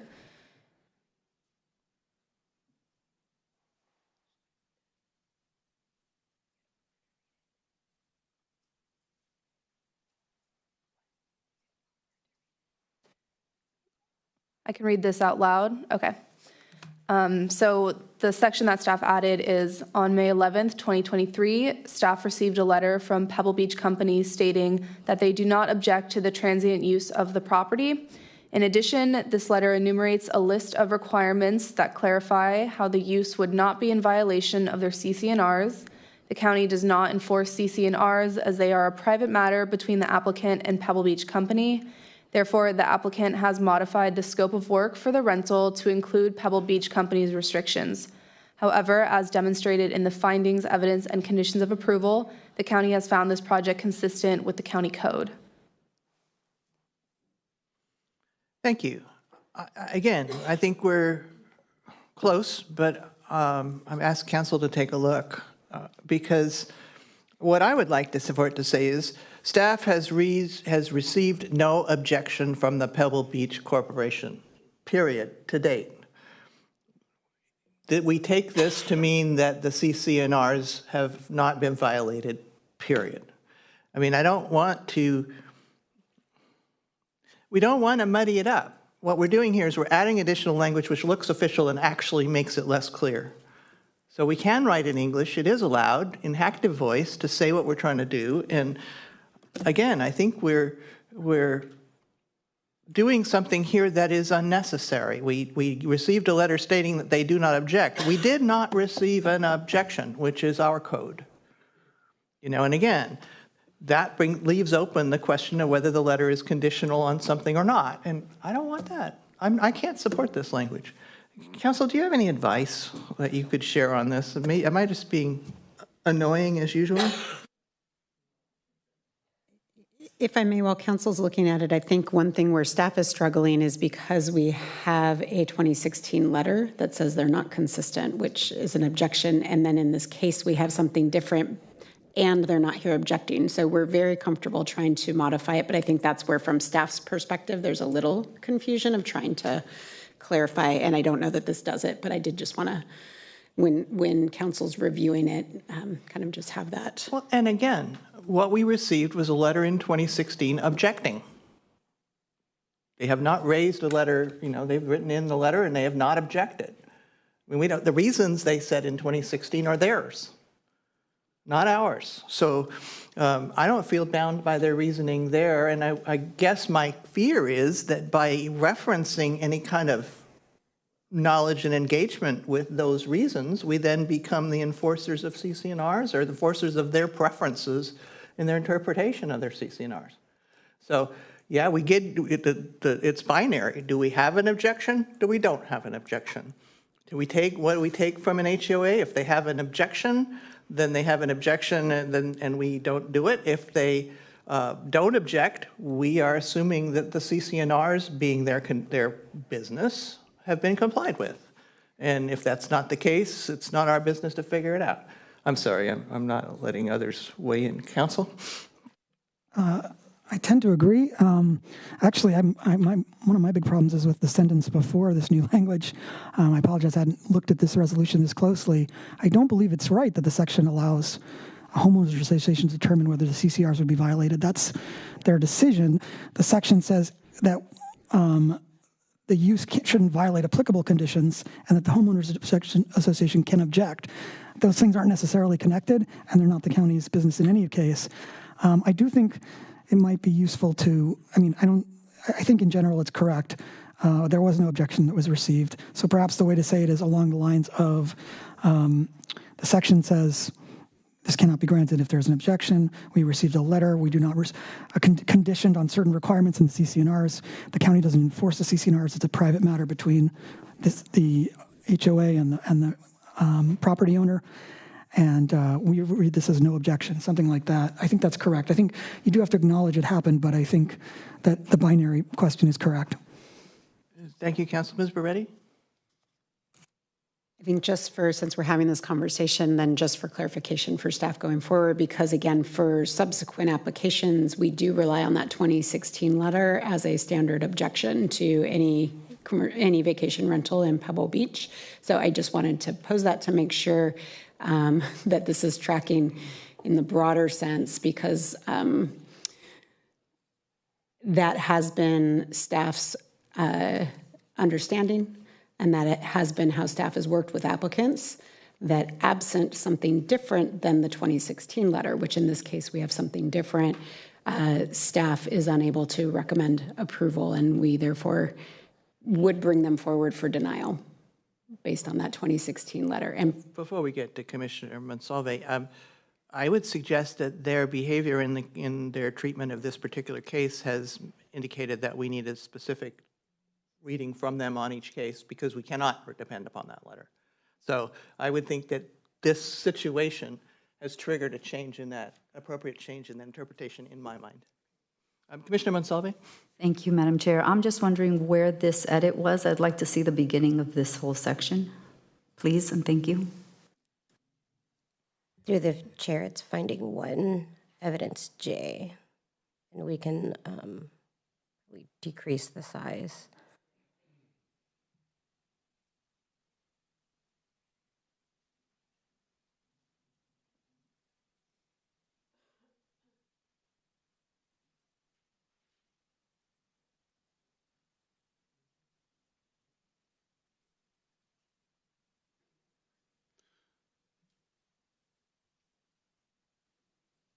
Everybody have a chance to look at that? Commissioner Shaw? Thank you. I don't know if anyone else feels the same way, but I would rather just receive a letter from Pebble Beach Company for each project that comes before us that says, yes, we approve of this. I don't care why. They just need to tell me it, goes with their CC, it doesn't go against their CCRs, or if it goes against their CCRs, say we don't approve it because it goes against our CCRs, and that's all I need to know from Pebble Beach Company, because that really has no bearing on my decision in this case. And because this is so unclear with the 2016, this is the change, would we send it back and say, Pebble Beach Company, give us a yes or a no on this, and then we can move forward with it? Despite how much I would love to approve this, because I like their project for the most part, it sounds good. Is that something anyone would be open to doing, just getting Pebble Beach to give us a yes or a no? There are no other comments. My response would be, I would just assume that since we didn't receive a denial, we're going to go ahead and approve it. And if they don't like that, it's on them. And I think that's a basic lesson. I mean, if next time we have a application, we can reach out to them, and in that letter might be absent any input from you. We're assuming you have no objection. I concur with Commissioner Deal. I mean, basically, my opinion that they have adequate staff to deal with these kinds of things, but perhaps I don't know. But that would be my personal sense. Commissioner Monsalve. Thank you. And it still reads, the applicant shall provide notice to any affected homeowners association in a manner consistent with the notice requirements for use permit, blah, blah, blah, blah, blah, all the way down to whether the CC&R and the language that our council questioned a little as well. Additionally, the section allows. All of that, do we include that in our other applications when there's an HOA involved, or is that language specific to this one? And if it's specific to this one, then I would think we need to strike it as well. Staff wish to respond? Through the chair, Ms. Zepp is sharing her screen to show the code, and that language is taken from the code. So consistently, if an HOA is applies or CCNRs apply. In the case of a short-term rental application, we should be referring to the code and how it's consistent with the code. So to be clear, this would differ in the initial statement that we've determined that the Pebble Beach Corporation acts in the capacity of the HOA for this purpose. And that's the only difference I would see with what we've got there. We had some significant process around that previously, and I know we've done that in the past. Commissioner Monsalve, does that address your concern? A little. The way I read it, I feel like we have an official objection in the 2016 letter. We already have an objection. So we need a letter saying that that 2016 objection doesn't stand with this application and that instead they do approve it. Through the chair, the finding has been modified to identify a May 2023 letter stating that they do not object to this particular short-term rental application. That letter states that they do not object as long as the county enforces their conditions. Do we take that as a flat agreement? Staff, did you want to think about that while we hear from Commissioner Shaw? Commissioner Shaw? I'm prepared to answer unless we can add to that. The finding has also been modified to state that they did enumerate certain conditions. However, the county does not enforce CCNRs, and that's a private matter between the applicant and Pebble Beach Company. So what our responsibility is to do is to find the application consistent with our code. It's a little muddy because our code mentions CCNRs and HOAs. So we tried to modify the finding to reduce the amount of information that Pebble Beach Company is requesting, because it isn't within our purview or the commission's purview to enforce or find, an application ongoingly to be, or an application to be consistent with their CCNRs on an ongoing basis. Or their conditions. Or their conditions. Through the chair, small point of clarification, our code, at least this section, does not refer to CCNRs. It says the use of a residential unit for transient use shall not violate any applicable conditions, covenants, or other restrictions on real property, which is a much bigger category. I understand it could include CCNRs. I just wanted to clarify that it doesn't necessarily refer to that, and the next sentence about the objection from the homeowners association does not need to be connected to the CCNRs. They could object for another reason, at least that's how I read the code as it exists today. Thank you. That's very helpful. Thank you. And again, my sense is that Commissioner Monsalve's point is very valid, and my response to, you didn't do what we needed you to do, so we're granting this permit, and we're going to grant every other permit that complies with all of our regulations regardless, unless you come forward and say something different. Might be more of an object lesson than beating around the bush. And clarity, it's not just me being mean. Clarity is helpful for staff, I believe. I mean, if we make a statement of that, then we have offered clear description of what we're looking for, and I think that would probably help. Commissioner Shaw? Thank you. I just wanted to thank you for that statement. What you're saying really resonates with me. Pebble Beach has the means to be perfectly clear in what they're saying, and they weren't clear. And because it's not our job to enforce their CCRs or comply with their requests, this meets all of our conditions, so we should approve it. And if they want to have any say in anything, then they can be clear and say yes or no going forward with each project. I guess maybe we should have just disregarded this in the first place. This is what we're asking for, and we can say no, we don't actually have to do that. You get to decide if this works for you or not, and object to it or not. Thank you, Commissioner. Commissioner Monsalve. You're reaching towards your button, it looks like. Thank you. I'm reading the language in the ordinance, and I'm trying to find the statement that says the applicant shall provide notice to any affected homeowners association in a manner consistent with the notice requirements for a use permit.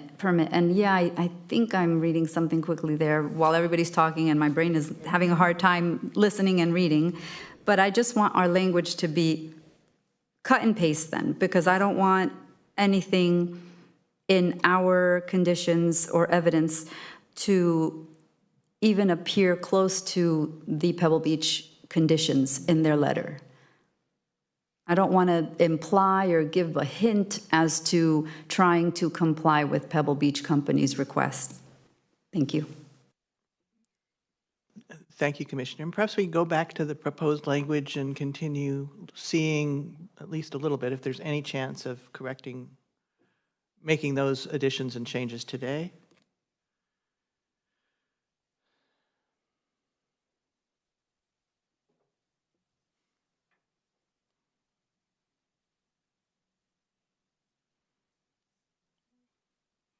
Yeah, I mean, I'm not crazy about writing on the dais, but I think maybe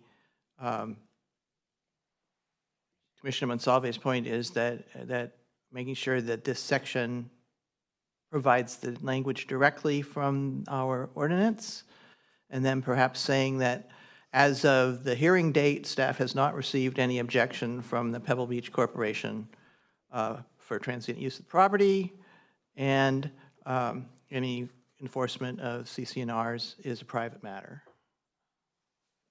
And that, you know, the application complies with the county's ordinance. Assuming that we're moving towards an approval, I don't mean to getting nods that that's an adequate direction for us to pursue.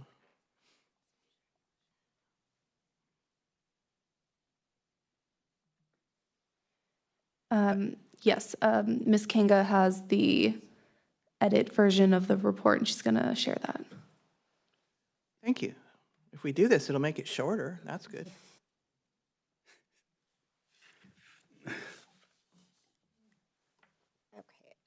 I'm sorry, through the chair, I was reading while you made that statement. You wanted added language to the finding that addresses the Planning Commission's testimony? I would just take out that first two sentences and say, as of the hearing date, whatever the date today is, staff has not received any letter from PBC objecting, period. Or you say object to the transient use of this property, as outlined, if you want to be specific, make it specific here.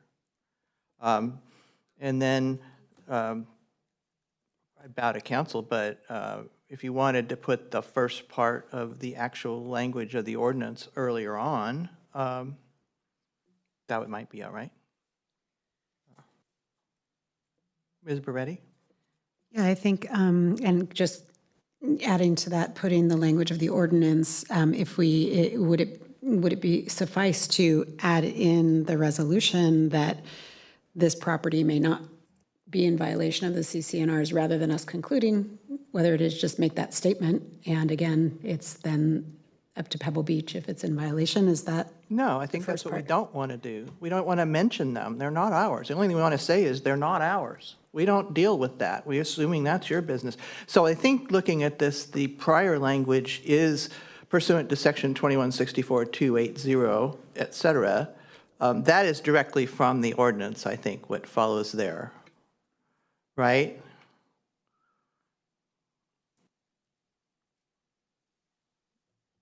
Yes, I could cut and paste it so it is verbatim. If anybody deems it necessary. I mean, I don't know whether it is or not. Through the chair, a small drafting suggestion. I don't know if you do this right now, but I would suggest perhaps just cutting and pasting the language of the statute of the section, saying this is the section, and just saying as of the date of this resolution, there is no party has submitted. This is just rough language. No one has claimed any violation of applicable conditions, covenants, or restrictions on this property, nor has any homeowners association that may have jurisdiction over this property objected. I mean, I think you can keep it that general, and that, because I think that's what you're trying to accomplish. I hope that somebody recorded that. So flip it, like put the section first and then state as of the planning commission hearing date, we have not received a letter. Point of order. Perhaps we could, I could work with staff over the lunch break just to get the language great. We could bring it back and trail this matter so that we don't have to worry about getting it right on the dais. We can trail this matter, but I don't know that we're going to come back after lunch. Oh, So, okay. we may be able to, I don't know if Ms. Zepp is presenting.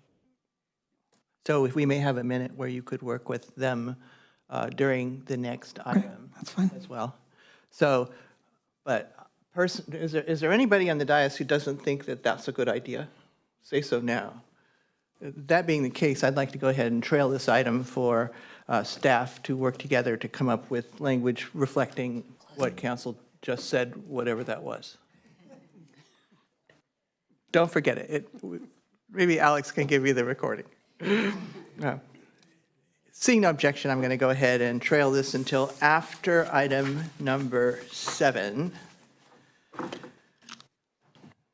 Please, thank you.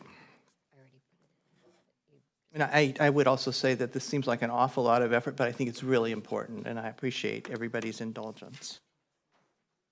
That brings us to item number 7 on our agenda, which is PLN 230113, Honeyman Bruce W. and Elizabeth H. Trust. Staff, is someone from staff presenting? Apparently it's not Ms. Zepp this time. Ms. Kenga, are you on? Marlene Garcia. Ms. Garcia, are you up for this? Welcome, you have the floor.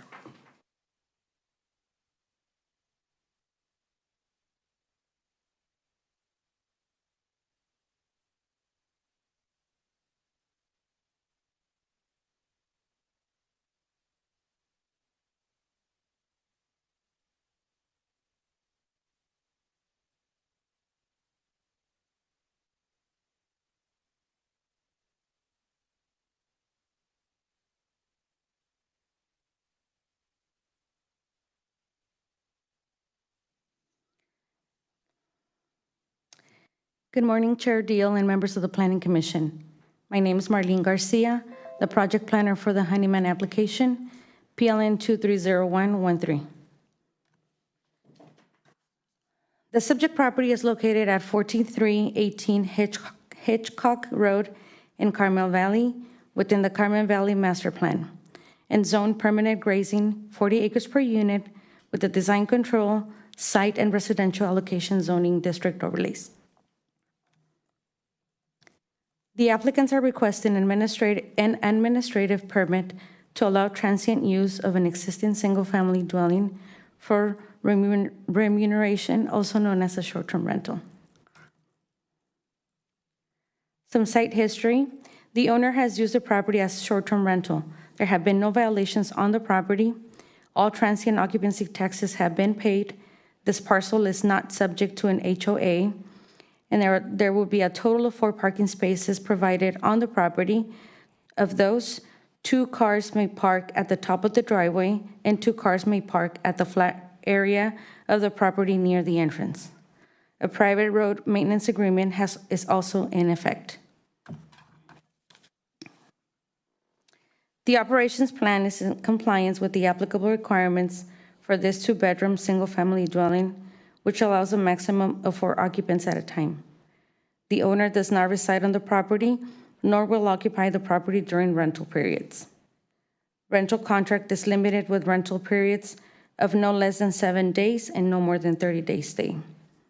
The primary designated property manager, who lives 0.1 miles away, will be available 24/7 to respond to tenant and neighborhood questions or concerns during the short-term rental. No on-site advertisement will be allowed. Staff routed the project to the Carmel Valley LUAC on March 7, 2024 for the April 1st, 2024 meeting, and the LUAC voted unanimously to support the project. Moreover, staff received comment letters from adjacent property owners stating that they have been aware of the short-term rental operation and have had no issues with transient guests, no issues with noise or vehicle overflow.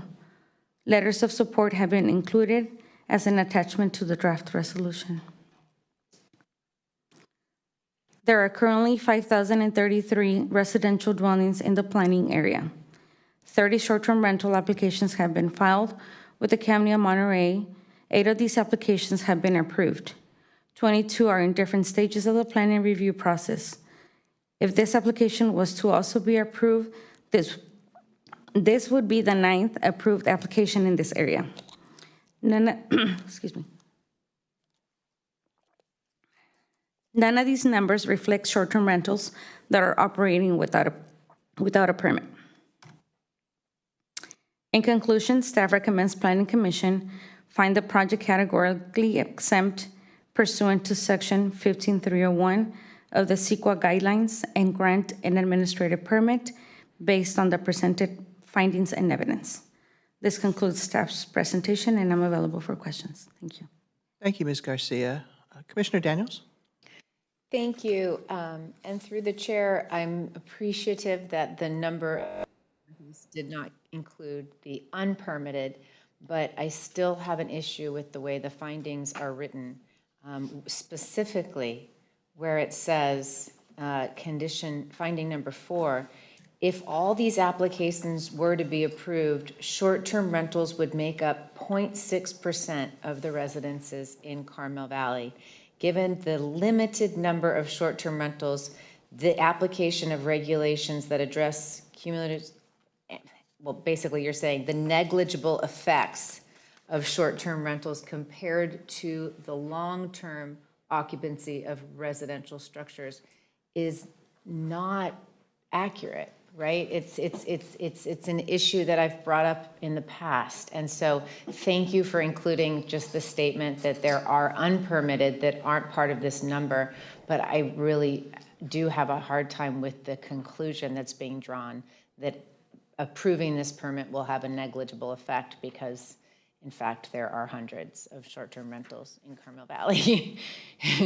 So that was just a comment. And then I have a question for all of these applications that are coming forward.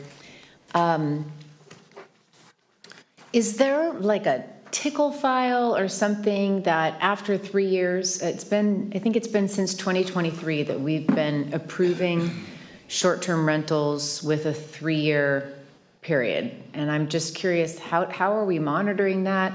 Is that something that we'll be proactively monitoring, that someone's permit has lapsed, or is that something that an applicant may just find themselves in violation if they don't apply for a renewal, et cetera?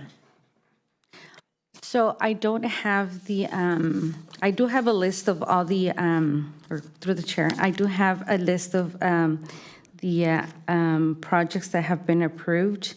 I don't have a current count on which ones have expired and which ones need to renew or their 3 years are up, but we can definitely get that. And I don't know if, Anna, would you know how we track that?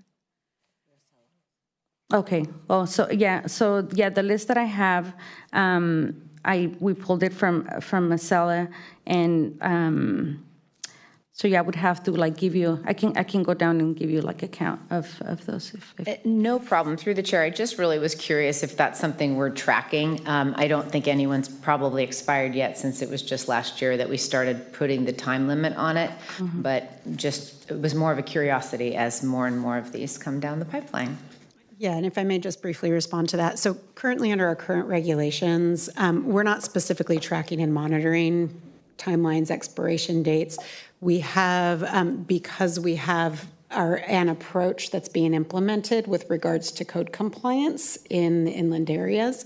And so as we approach timelines where any of these operations may expire, first of all, it doesn't mean that we couldn't shift how we're doing it, but currently, if they're expired, then they would fall within the process that we are undergoing currently through code compliance, where they have initially focused on issuing notices of violation and focusing compliance on individuals who are not paying transient occupancy based on board priority direction. And then I believe in the near future, they're starting to transition into those, as they've gotten through that list, those who are paying transient occupancy but do not have a valid land use permit to begin the enforcement. So that's how it's happening. That's how it would work. I would like to acknowledge as well that should new regulations go in place and should our approach to enforcement change as a part of that, and those are coming forward in the near future, that could change that current approach that we have. So I'm assuming that we do have somewhere a list of permits because there are not that many of them, and we can certainly publish their expiration dates. My question would be, following up on that, suppose someone applies for, prior to the expiration to extend their permit. What happens to that application at that time, currently, assuming nothing different? I would say that if there's no opposition or there's no violations, we could probably renew the application, the permit. Would that be administrative, or would that come back to the deciding body, or what would happen with that?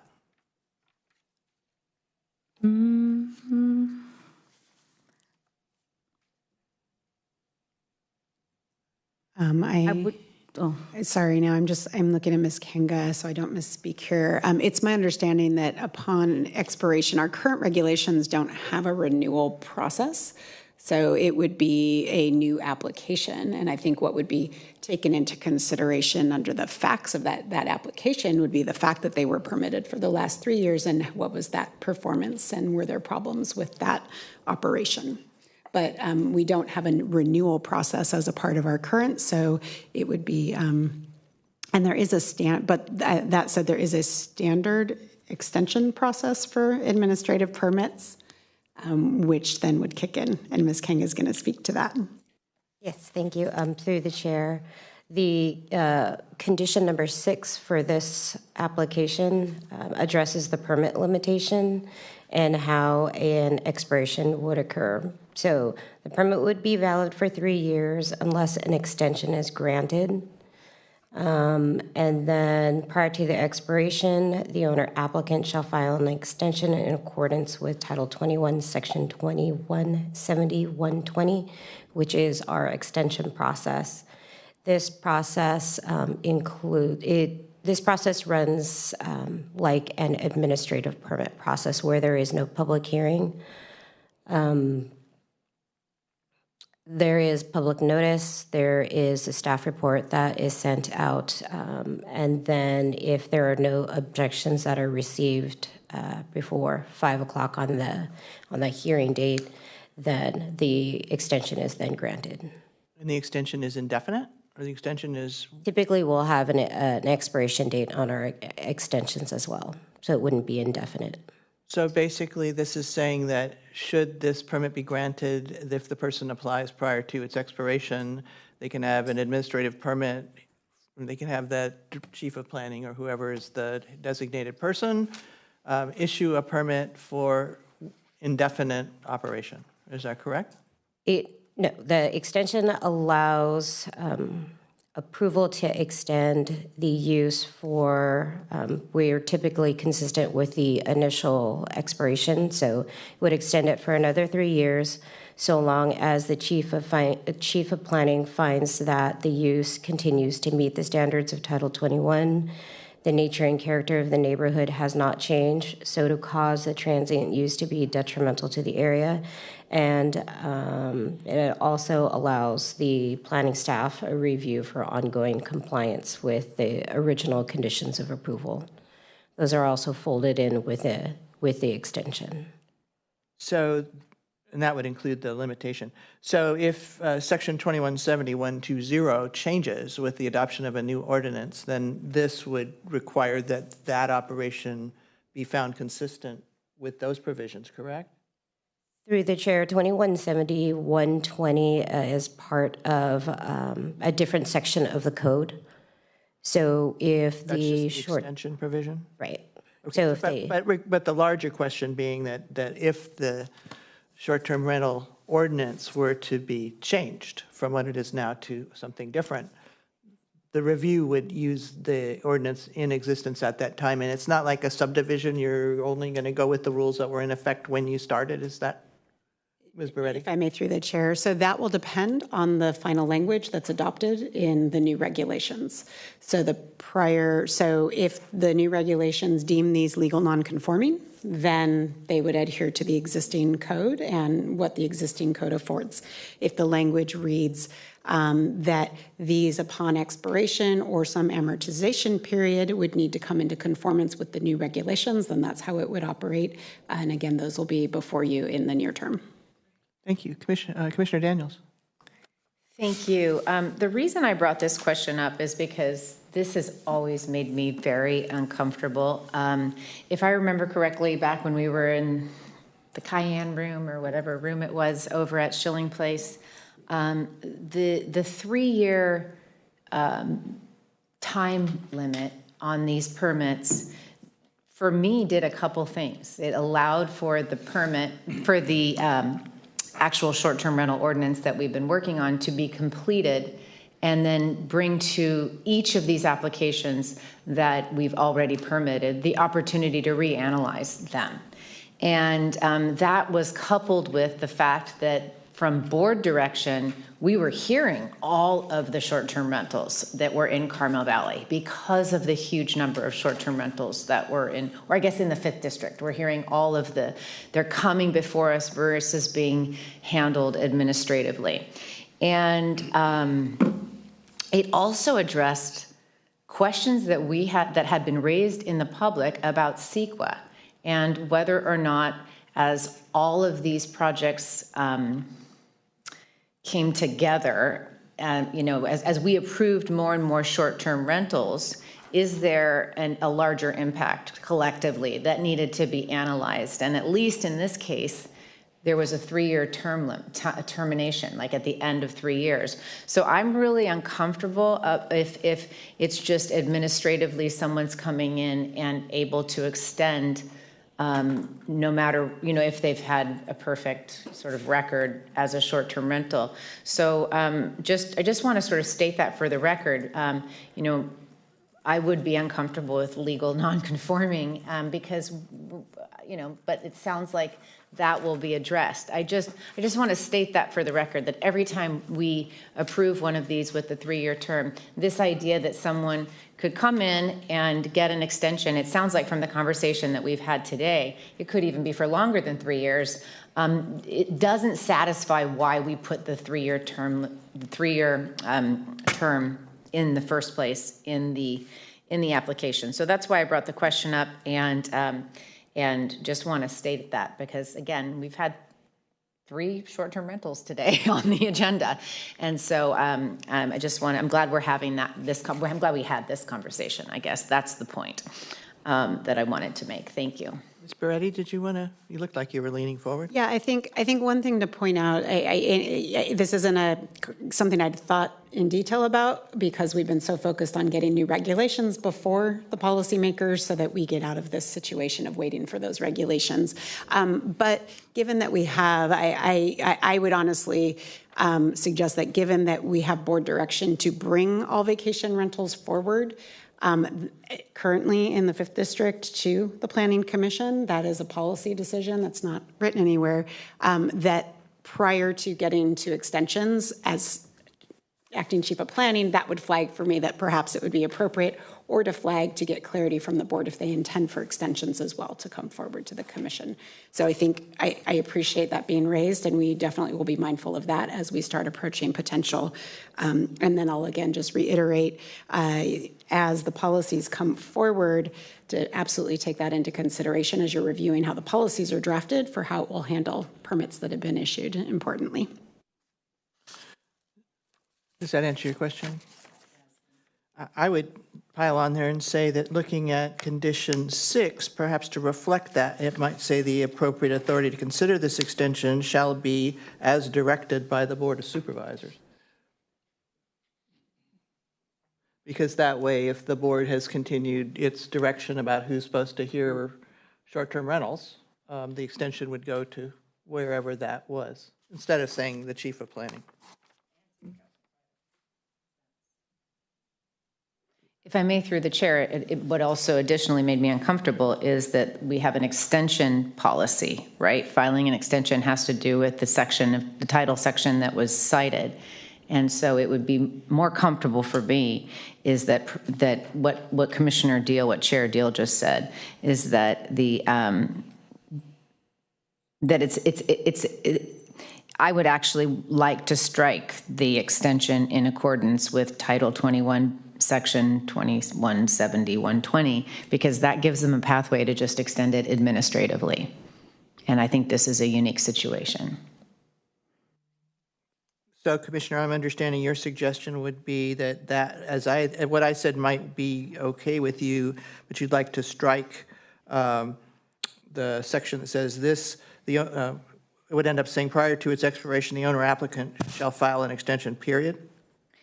Yes, and then the appropriate authority to consider this extension shall be you said Board of Supervisors. The reason I'm saying this, if it's not clear, is it sounds like as the section was described to us by Ms. Kenga, that described an administrative process that's in our code.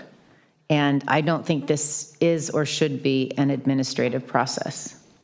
So if I may, I'm going to defer a little bit to County Council on this. My concern would be is we are issuing permits pursuant to Title 21, and the extension process is pursuant to 2170, 120. That being said, what I might recommend is rather than through a condition of approval, what feels like de facto changing code, might be a little more eloquently handled is if the appropriate authority to consider this extension shall be the chief of planning, or as directed by the Board of Supervisors. So it makes it very clear we've got direction. We will elevate it to hearing, but it doesn't inadvertently run afoul of our code. Or not if they say otherwise. Correct. They may direct that they don't want these coming to the commission, and we wouldn't want to bind our hands. So if you're comfortable with that addition amendment, so it'd be a comma or as directed by the Board of Supervisors. I guess perhaps maybe council can just walk us through what the extension process is in accordance with Section 2170, 120. Because again, my concern really is just that if that's a pathway to do it administratively, the mere fact that we're here hearing every single one of these is this was an administrative process to begin with that was elevated to the Planning Commission because of the huge proliferation of short-term rentals. And so if accordance with that section says you can do it administratively as long as you do it prior to it lapsing, then that's a problem. Does staff want to comment? Seeing none, Commissioner Monsalve? Well, and additionally, it was the Planning Commission who set that 3-year limit in the first place. So if our intention with the 3-year limit is ignored at the renewal, then why would we set a 3-year limit? Thank you. Commissioner Shaw? Thank you. Are they only allowed one extension, or is there a limit on the extensions they can file? Can they file an extension on the extension? Through the chair, yeah, yes, they could. Through the chair, but thank you, and to clarify though, that the one extension that they're allowed, who is determining the length of that extension? That's administratively, and it can be, we'll extend it for 6 months, or we can extend it for 7 years. Is there any constraints on that extension, time constraints? Through the chair, typically the extended amount of time is consistent with the original approval. So it could be 3 years. And the intent of the extension is to provide staff and the public an opportunity to object to a short-term rental if they were operating as inconsistent with the code. Thank you. Through the chair, just to clarify though, so there is no constraint though.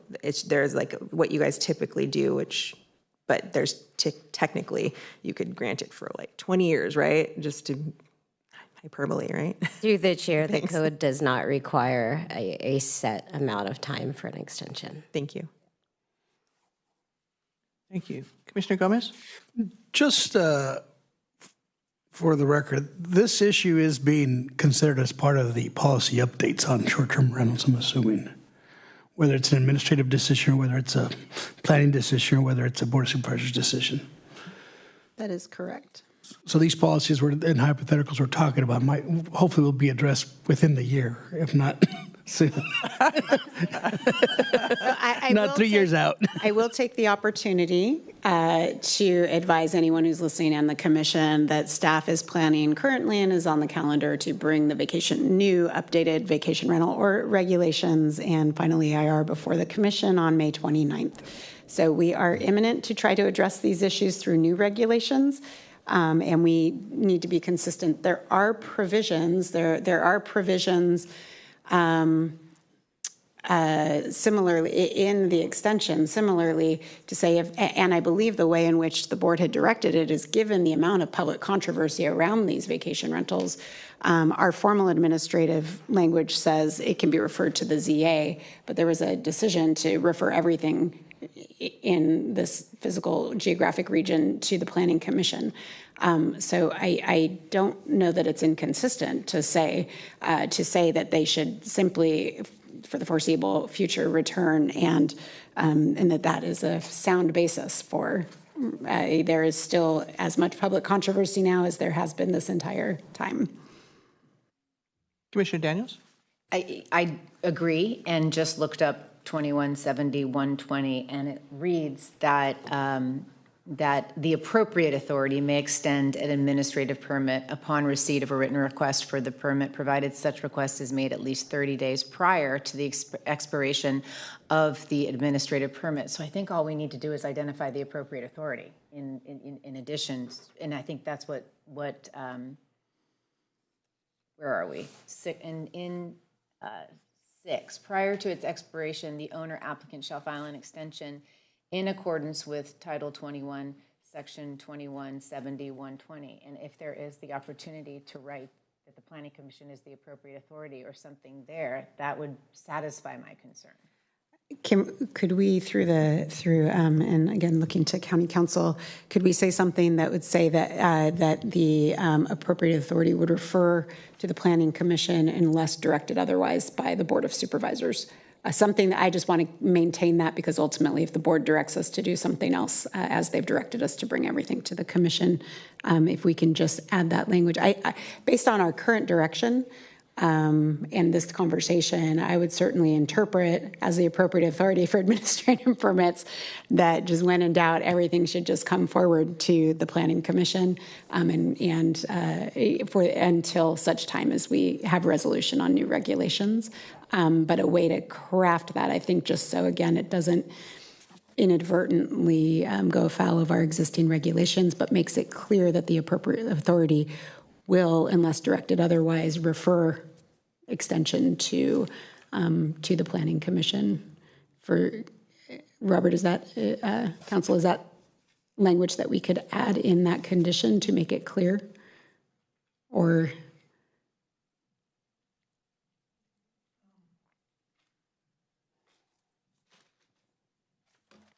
Yeah, I guess it would depend on the language. Unfortunately, the code still does say 21.70.030 that the appropriate authority is the Director of Planning or the zoning administrator if the matter is referred to public hearing. So we have to grapple with that a little bit. But I mean, it depends on the wording. I think we could probably craft something. Well, it'd be nice to do so we can move forward with this application. And we have a suggestion from Ms. Beretti as to how to do it, so maybe you can think about that, as I do have an additional question for staff, hopefully an easier one. Why is condition 4 there? Is there any building anticipated? Let's see.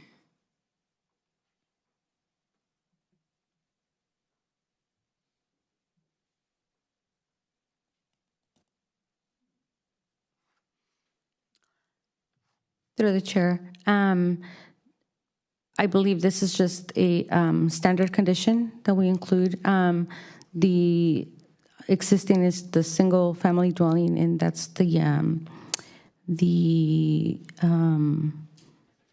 what's going to be used as the short-term rental. So no building is contemplated as related to this permit at all? So can we remove that condition? I think it's inappropriate. It doesn't apply. Through the chair, I think if I'm understanding this condition correctly, it's important because the idea is that if there is some subsequent building use, whether it's anticipated or not, it requires recordation so that subsequent purchasers are aware of the short-term rental permitting. So it's really just a concern about making sure that the county doesn't get in a situation where someone buys the property and later says, we didn't know some restriction applicable to it. I think it's just a standard condition in that respect. Huh. Through the chair. I didn't say that very well. Through the chair, I would suggest the language of the condition be modified. So instead of prior to issuance of building permit, it would be prior to commencement of the transient use of the residential property. The applicant shall record a deed restriction stating the regulations and then specify the regulations set forth in our code. That makes much better sense to me. Thank you, staff. Commissioner Shaw? Thank you. Totally off topic. I would appreciate in the future if there was a map showing the approved short-term rentals in relation to this one that we're considering. I just kind of want to see the spread throughout Carmel Valley.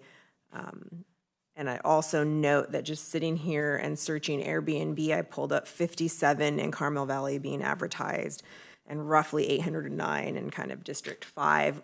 Granted, those are not permitted, probably not paying, a lot of them not paying TOT, but I just would like to see the spread and make sure we're not congregating them all in one small area. Okay, so I completely lost my place here. I don't think we've heard from the public yet, and I would very much like to do that. Commissioner Daniels? Just to follow up on the question about the condition that Chair Deal, I'm not sure why it's necessary because the short-term rental doesn't run with the land, right? If the ownership changes hands, there's no short-term rental.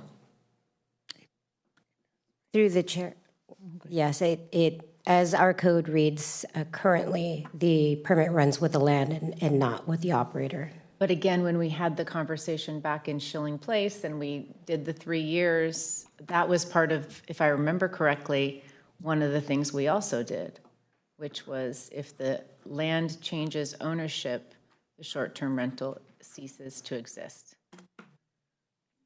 So if I may, so that has been a topic of conversation, but our administrative permits, they are associated with the property. Part of the term addresses the concern that should it change hands, it's a limited term. And again, in our current regulations are different from how the structure is proposed in the updated regulations. So that change has not gone into effect. And in fact, County Council, correct me if I'm wrong, but there's no way not to issue an administrative permit that is not associated with the property. That is how the permits are issued, associated with the property.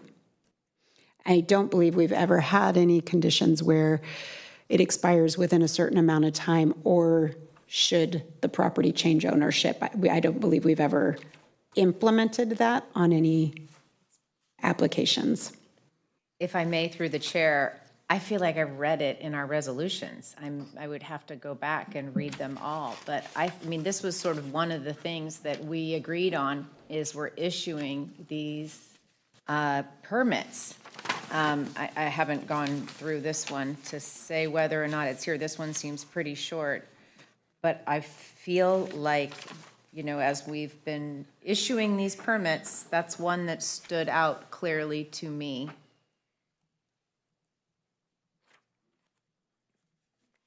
I think staff is looking. I apologize. I was working on condition language. I'm so sorry.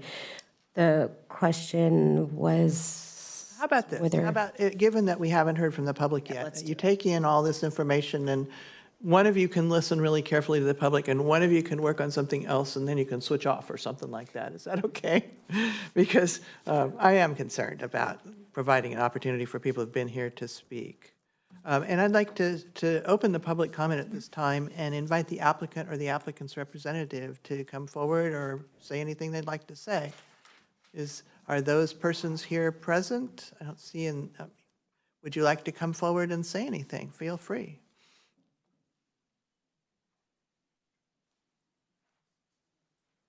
Thank you. My name's Elizabeth Honeyman, and I'm one of the owners of the property with my husband. And I didn't really prepare to say anything because we have confidence in Marlene, and I think she's prepared a good presentation of our application, which I think you can all see is very clean compared to the ones that came up before. I would just appreciate the permit being approved on the basis upon which we made the application.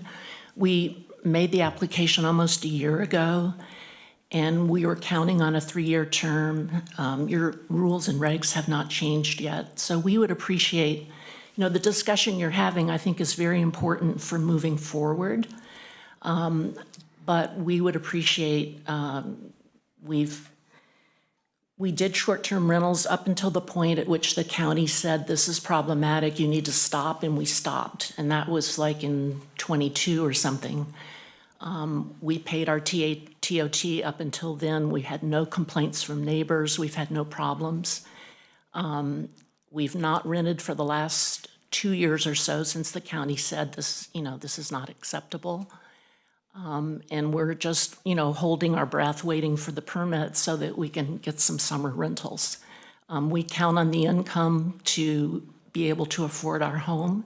And so we're just asking that in our situation, we applied in good faith, and we hope that you'll go ahead and approve the application. So, Thank you. Any questions for the applicant? Would you come back here, Ms. Honeywell? Commissioner Monsalve had something to ask. Thank you, through the chair. I'm just wondering, Ms. Honeyman, if you discussed the renewal process, or were you not anticipating to continue your short-term rental after the 3 years?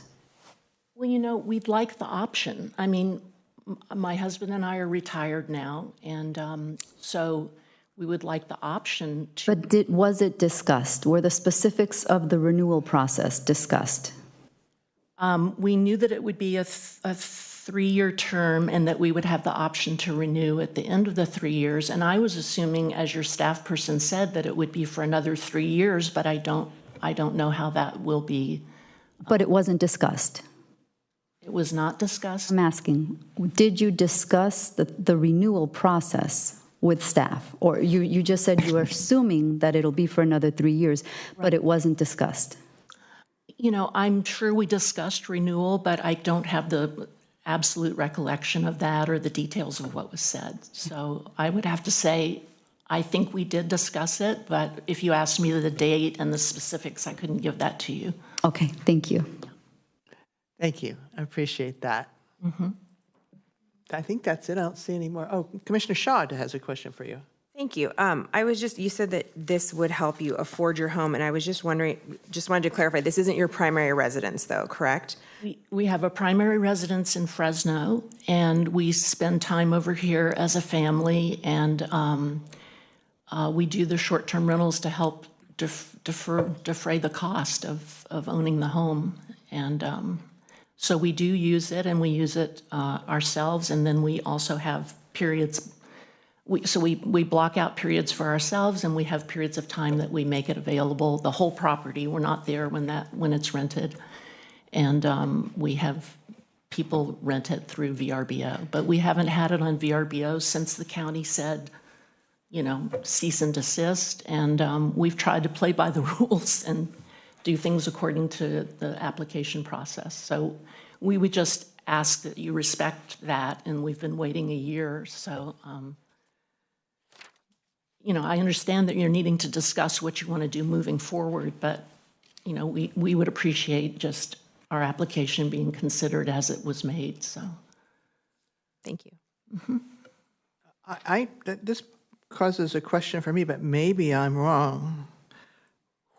I thought it said that the owner resided within 1/10 of a mile and would respond to concerns. Who is We have a neighbor who's a licensed real estate agent. She manages properties, and she's literally, like a 100-yard walk to our house. And Gotcha. Thank you. I just perked up my ears on that. Thank you very much. Sure.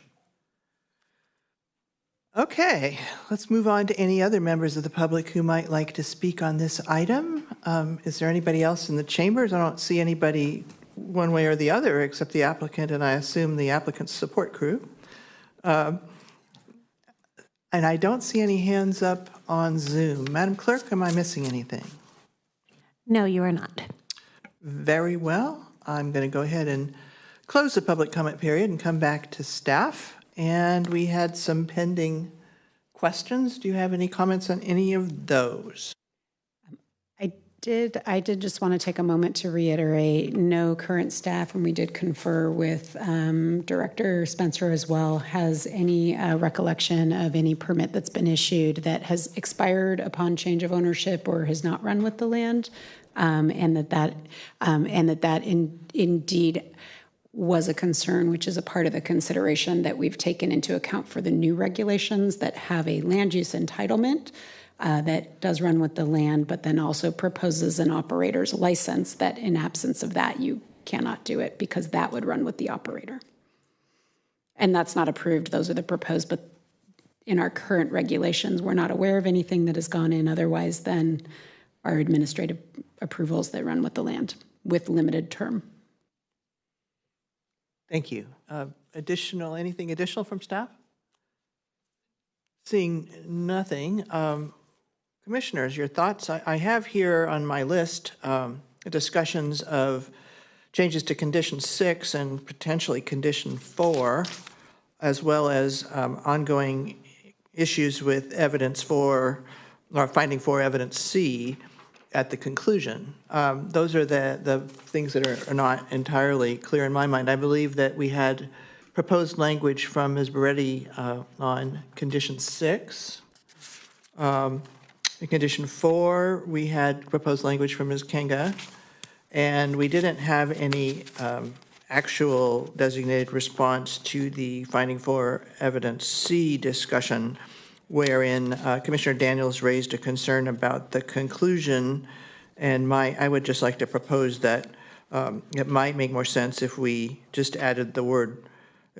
Condition C, 3 lines up from the bottom, says, given a limited number of short-term rentals and short-term residences, which is an interesting, short-term rentals, I'm sorry, I'm reading wrong. If we just add permitted in front of short-term rentals, that would certainly clarify that the conclusion only related to permitted rentals and would be further borne out by the final sentence that says this does not take into account the unpermitted rentals. Commissioner Daniels? Just to further, because there was a question that was asked about this, when I pull up the map of short-term rentals and I look just at the Hitchcock Canyon neighborhood, which we're talking about, I can count 1, 2, 3, 4, 5, 6, 7, 8, 9, 10 short-term rentals. So that's why I believe that is so important. I'd rather actually not even see it because it's not a statistic that's helpful. To respond to that, for me it is, because one of the pieces of reasoning that bears a lot of weight with me is I do have a preference for people who are attempting to do it right. And so if you look at the numbers, we have in Carmel Valley 8 permits. This would be the 8th, I believe, the staff report said. 9th. This would be the 9th. So that's 9 in Carmel Valley. That's a reasonable number to my mind. Even if we were to grant every one of the pending 22, that's still only 31. That's a reasonable number. And the fact that we have an enforcement problem, which we cannot get away from until we get some enforcement, I don't know, it seems like a perverse incentive not to encourage those very few people that are coming forward to try to go through the system correctly as it is currently stated. And so that's why I take issue with that, and that's why I would would be happy to have the conclusion that the permitted ones are not a problem. The unpermitted ones are a problem, and why can't we get some darn enforcement? But Commissioner Daniels. if I may, we're talking in this section about CEQA, and this is about the CEQA exemption. And what we're stating is that the project has no impact or it's a negligible impact. And you can't address impacts unless you account for the entire situation. And the entire situation includes both legal and permitted short-term rentals. And so if we're looking at 5,033 residential dwellings and 30 short-term rental applications, 8 of these applications have been approved, 22 are in different stages of the process. If all the applications were to be approved, short-term rentals would make up 0.6% of the residences in Carmel Valley. That's not accurate.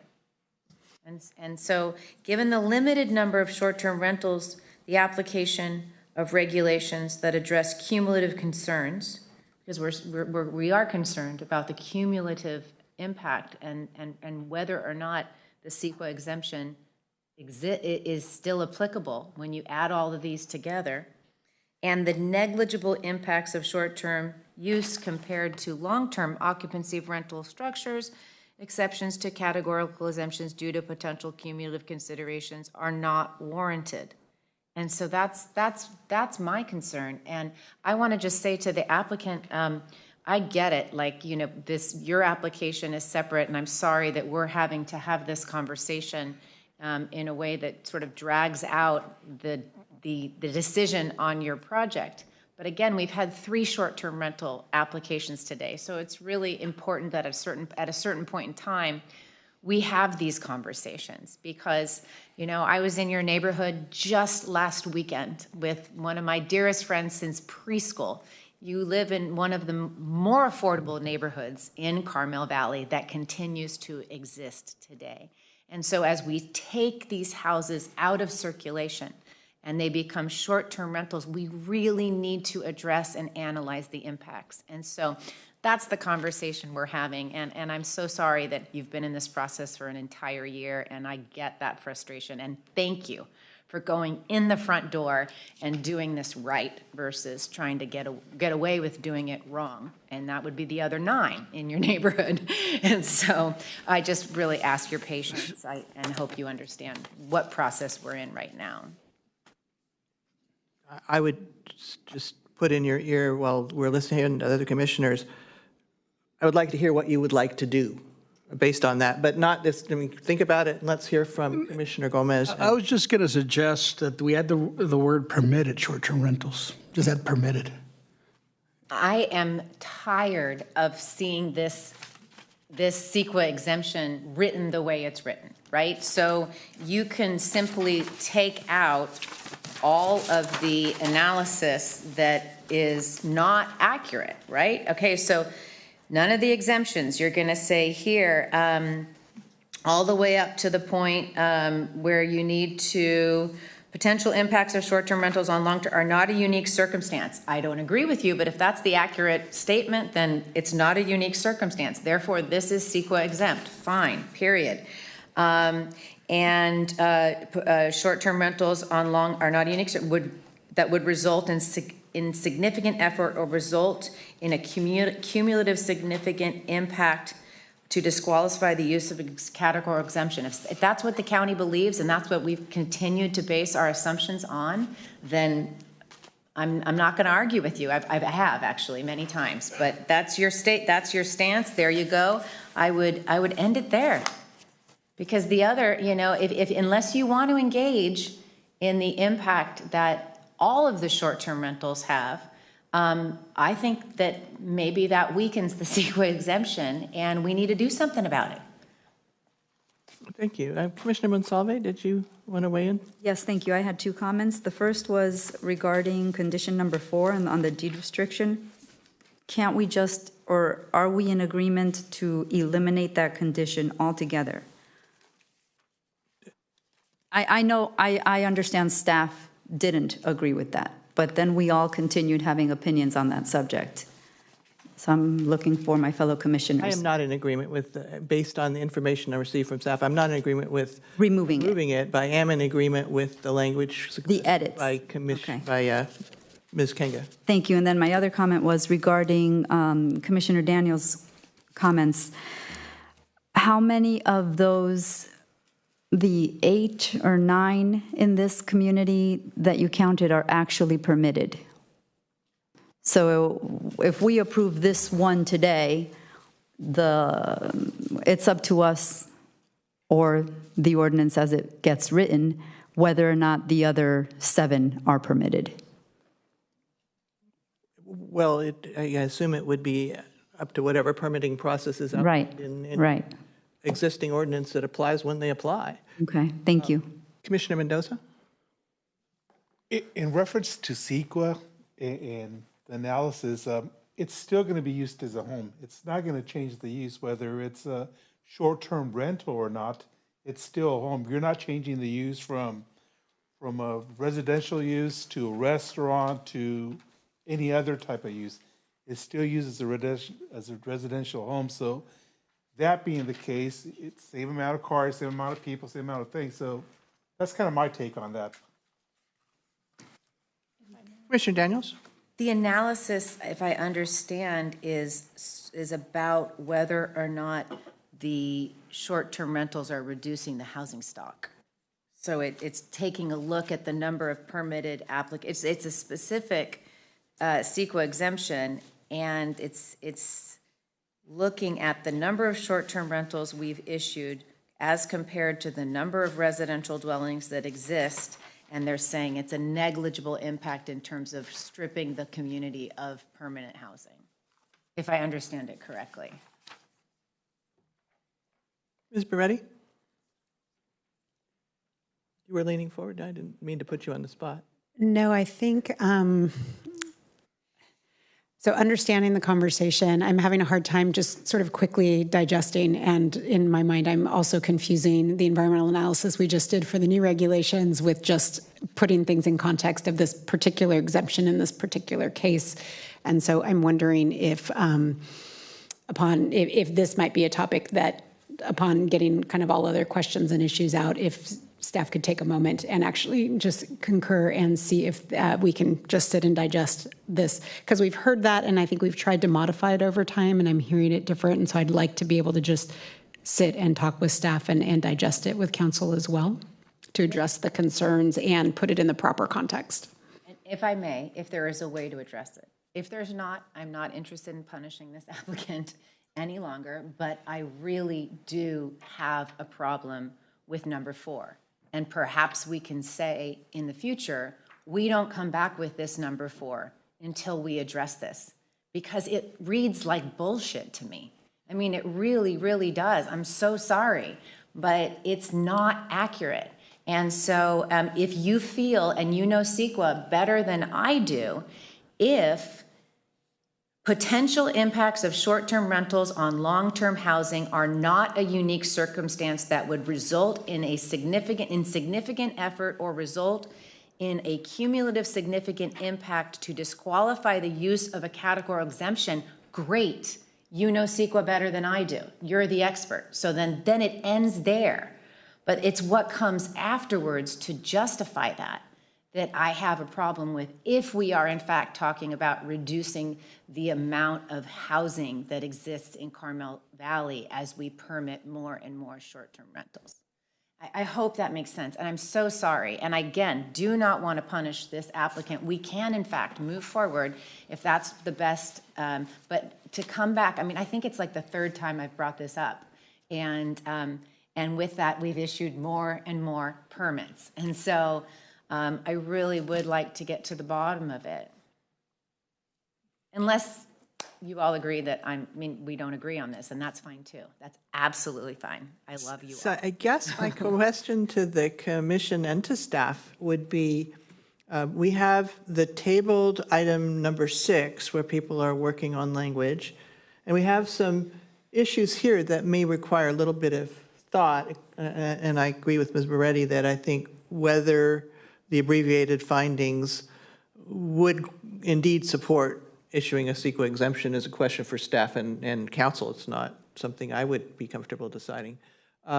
Perhaps we could take an abbreviated lunch break. I know that's hard on staff and doesn't give them much time to eat, but I think it might be the best choice rather than continuing everything to some other meeting. Would the commission be amenable to, coming back at, it's now, what? I keep looking for it. It's now just after noon. If we could come back at 1 and just finish this up, would that be something we would still have a quorum and commissioners would be willing to do? I'm seeing nods on the dais. So I'm going to propose that and seeing if staff thinks that will work for them. Yeah? All right. So I'm going to go ahead and recess us now until 1 o'clock to come back with the final considerations on the items that we've discussed. And we'll see you then. Thank you, everybody.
It is cold.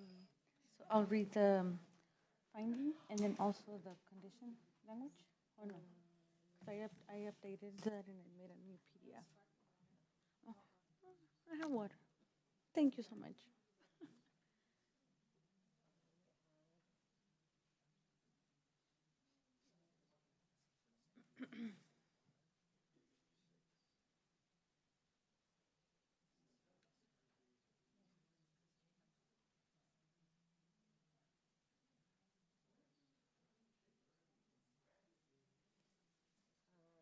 I could share the condition language because it'll have the strikeout. Oh, okay. All right.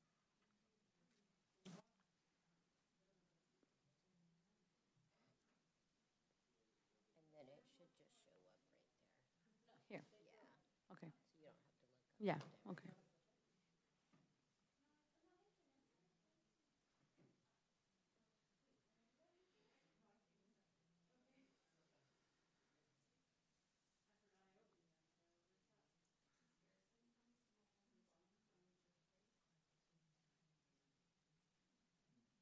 So you don't have to look up. Yeah, okay. That's a good question. 3. I don't know. I'd have to look. That sounds low. If it's 14 altogether. Phase 1 is big.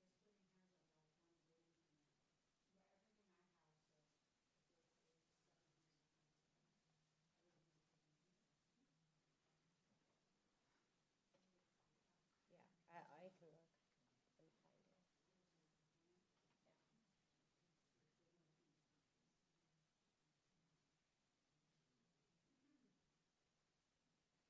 For anybody waiting, we're just waiting till we have a quorum again after lunch, and then we will resume.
All right, everybody, we have enough people to resume. We have all of the folks that we have had throughout the day are back on the dais. I'd like to go ahead and reconvene the Planning Commission meeting of whatever day this is and proceed. We are talking about agenda item number 7 for anyone who may not have been listening before.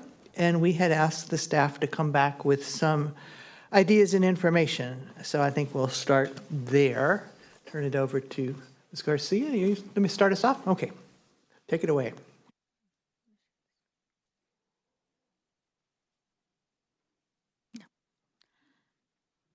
Okay, we went ahead and updated the language on finding 4. As you can see on the screen, evidence C, we have included the language to in a cumulative significant impact on the environment. And following that sentence, additionally, there will be no significant effect on the environment due to unusual circumstances, including potential impacts on short-term rentals on long-term housing. We've striked out that sentence. No? Okay. We added, additionally, there's no evidence that the cumulative impact of successive projects of the same type in the same place over time is significant. Under CEQA, inaction is a project only when it's either directly undertaken by any public agency, supported in whole or in part by financial or other forms of assistance from a public agency, or involves the issuance of an entitlement by a public agency. And a section government code is included. The project area includes numerous unpermitted short-term rentals. By definitions, these are not projects under CEQA, and therefore are not considered for purposes of this cumulative impact analysis. We striked out the potential, the following sentence, and we have added after the 30 permitted short-term rental applications in the area. We have also included, given the limited number of permitted short-term rentals, the application of regulations that address cumulative concerns and the negligible effects of permitted short-term use. We've added a sentence at the end of that paragraph. Finally, the site is not included on any list compiled pursuant to section 65962.5 of Government Code to be considered on a hazardous waste site. Thank you. We might as well take them one by one because I think that's going to be the most efficient. Ms. Beretti, did you want to weigh in there?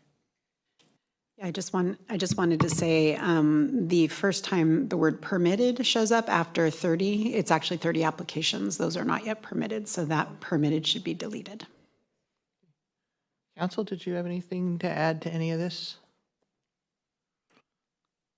We go back up to the primary section that we revised so that we can look at it.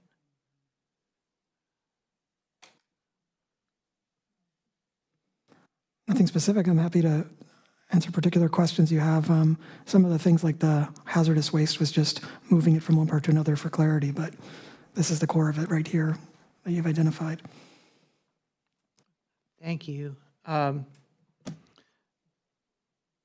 So CEQA only considers projects?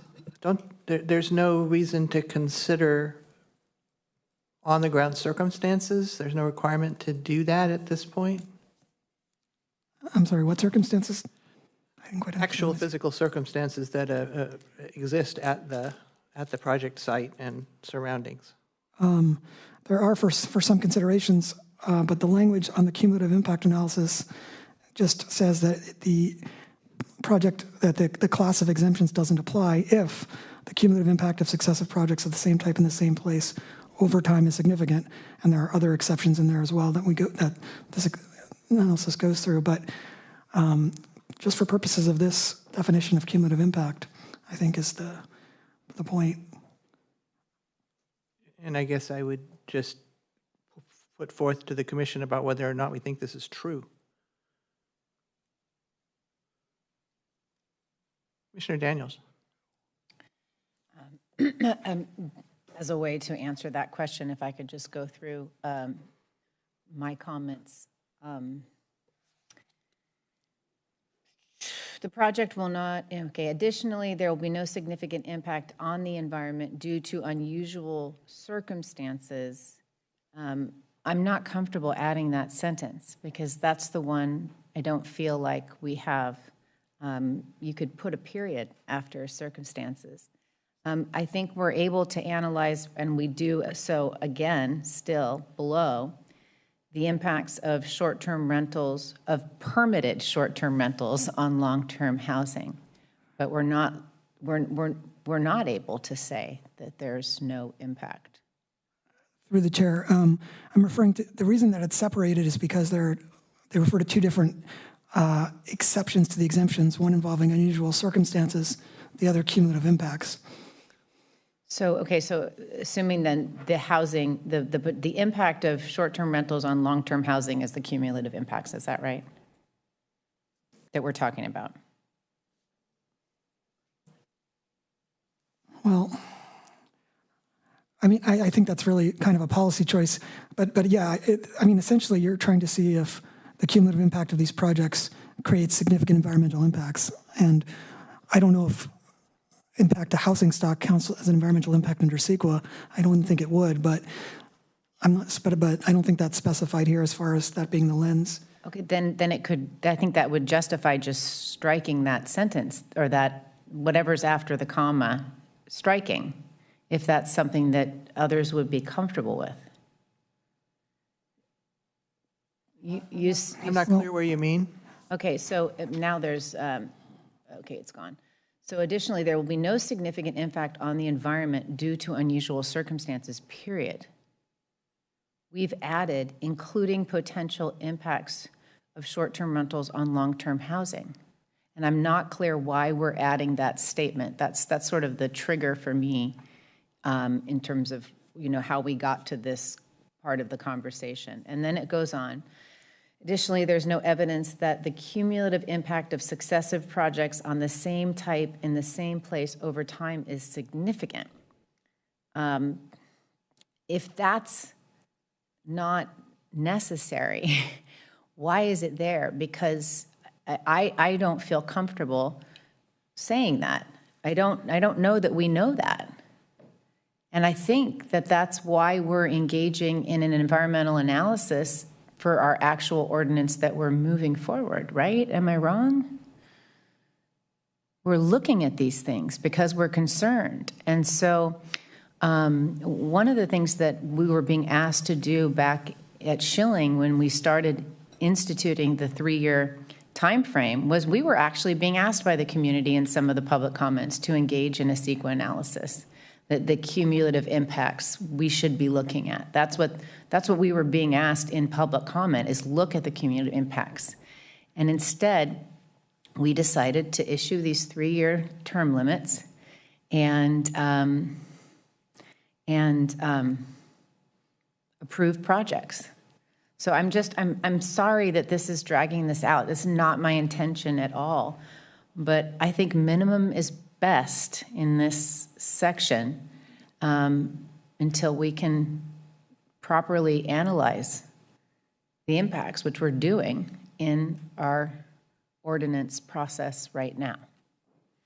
So to clarify, I'm hearing, not explicitly, but implicitly, that if we went to additionally, there will be no significant effect on the environment due to unusual circumstances, put a period, and took everything beyond that out, that would be more supportive of your view?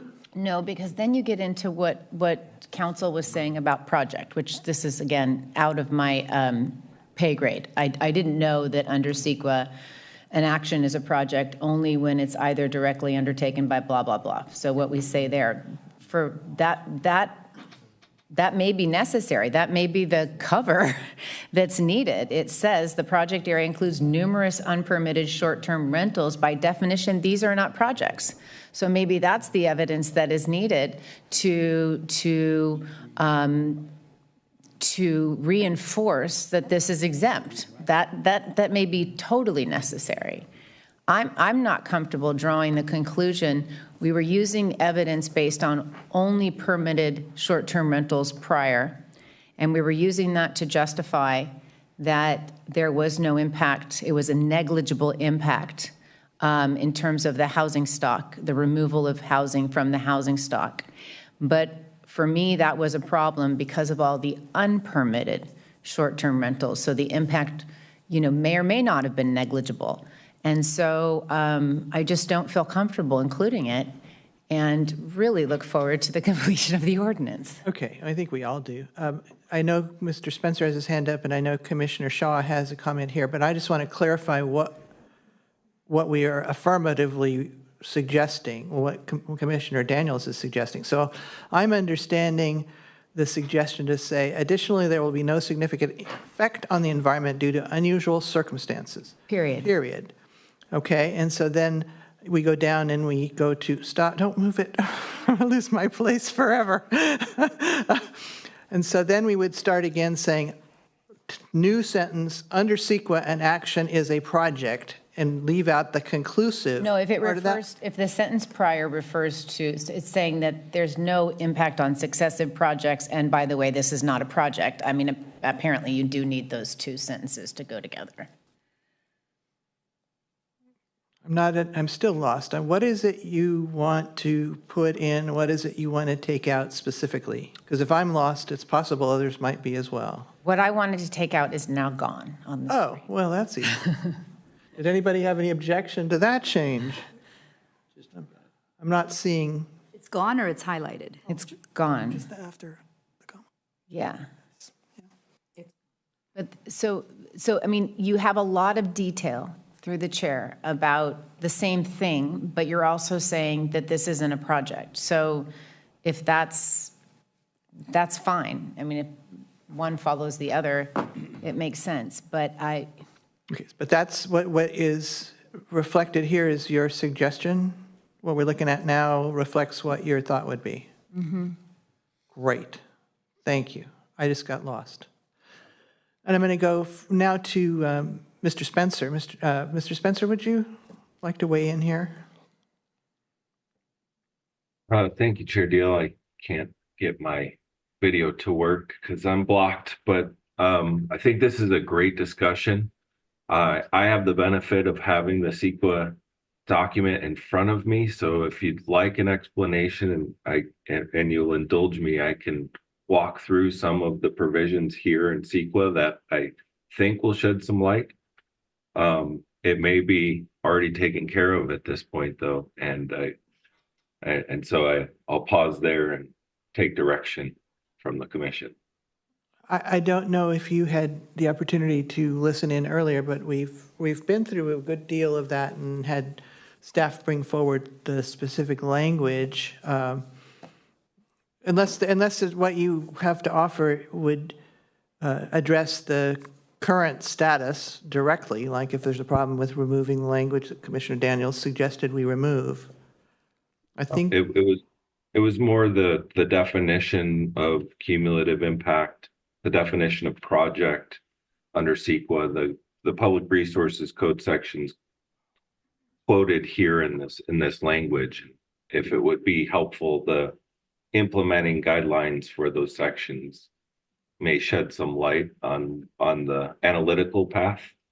Okay, let's hold off on that for a minute and go to Commissioner Shaw and see if we can collect the questions before we start trying to answer them. He actually would, thank you. He would address one of my questions, which was that definition of a project, because I'm having trouble understanding how this is being left. This is exempt from the analysis, and how also unpermitted short-term rentals that pay TOT tax are also not part of the analysis. I understand ones that are just kind of completely off the radar, but when the county is accepting TOT from them, it almost implies that they're allowed, but I don't understand how we can take money from them, but also be like, yeah, you're totally operating outside the bounds of legality. So maybe Mr. Spencer can clarify those things for me, please. Well, great. I think you have your go ahead, Mr. Spencer, although the plain reading of this would be that you can take money from them, you just can't give money to them. I'll try and make it short. So the finding here is that the project's categorically exempt as a Class 1 categorical exemption, which is existing facilities under the CEQA guidelines. That's the operation, repair, maintenance, permitting, leasing, licensing, or minor alteration of a private structure that involves negligible or no expansion of the former use. There are exceptions to categorical exemptions in the code, and one of those is cumulative impacts. There's locational exceptions that don't apply to class 1, which is usually where the term unusual circumstances come from. But here we're talking about, does it have a potential cumulative impact, a significant effect? Would there be a potential adverse effect on scenic highways? Is it in a hazardous waste site, or is it a historical resource? Those things could provide an exception to the categorical exemption. So I think we're talking here mostly about cumulative impacts potentially, which are defined in the CEQA guidelines as 2 or more individual effects, which when considered together are considerable, or which compound or increase other environmental impacts. And the individual effects may be changes resulting from a single project or a number of separate projects. So it keeps referring to the term projects. CEQA defines a project as an activity that is carried out by a government agency, or it's supported in whole or in part financially, or it's an activity where we're issuing to a person a permit, a lease, a license, a certificate, or an entitlement. So I think where the analytical path is here is that we're not issuing permits to those folks who are out there operating, and under CEQA that potentially would be a baseline condition. But those aren't projects that we have in front of us. And so we're not considering them at this point. Although I think it is within the discretion of the Planning Commission to make some judgment calls on this topic. Thank you, Mr. Spencer. Commissioner You're Daniels? So that helps me a lot through the chair. Thank you. And this additional language is also very helpful and addresses my concern, the language that was added. That's wonderful. If we scroll down a little bit more to where it starts, there are currently the 5,000. If this section here is to just reinforce what it says in the new section that we just added, I'm fine with it. If it's to say something additional, with the edits, with the addition of permitted, then I'm just curious, are we trying to say anything more, or are we, again, still just reinforcing with the language that was there that these are not projects according to CEQA, and within the bounds of what we can analyze, it's a negligible impact? Is that what it says in that language there? Through the chair, that's how I read it. Okay, then I'm also fine with the. Other commissioners? I'm seeing the thumbs up on that end. Did anybody have a, no, okay. All right, it sounds like we have come to an agreement on this section. Thank you, everyone. Now on to the next one.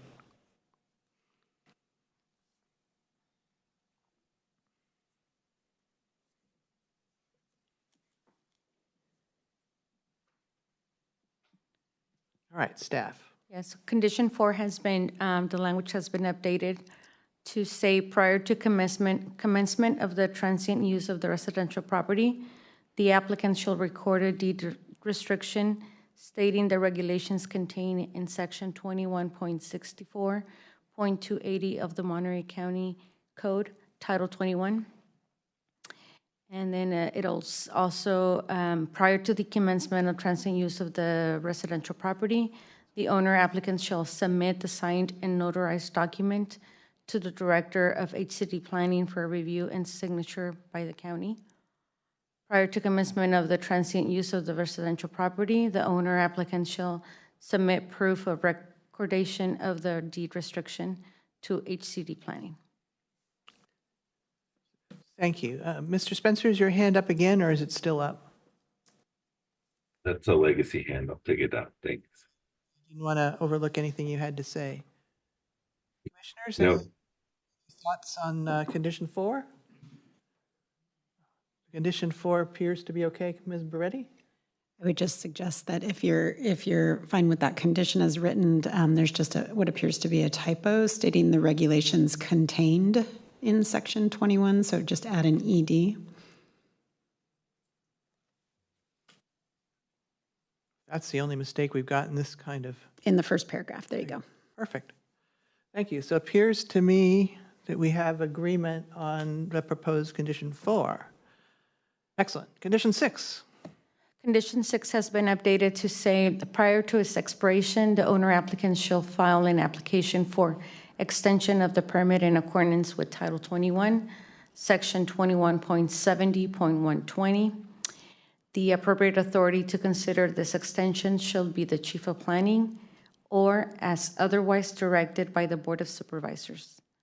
The subsequent review will endure the use continues to meet the standards of Title 21, that the nature of and character of the neighborhood has not changed, so to cause the transient use to be detrimental to the area, and an opportunity for planning staff review for ongoing compliance with the administrative permits conditions of approval. Any comments from the commission on that? I would suggest that it doesn't address, and perhaps it doesn't need to, a potential that the requirements for this use may have changed in 3 years. So it doesn't clearly address whether we would be looking at it under these rules at the point or not. It may not need to. Ms. Beretti? I'm not sure if the language, the intent for my suggesting or is otherwise directed by the Board of Supervisors would include, should the board adopt new regulations that would change how we handle existing permits, but we don't know what that would be. If as directed by the Board of Supervisors does not encompass that, then maybe we can modify it as directed by the board or as, adopted regulations or something. So my intention is in that it's the board may change policy and or regulation that will tell us how to handle that. Maybe it would make me feel better, and it just may be me, because now we're down into this drafting process and it triggers all kinds of unfortunate instincts in me.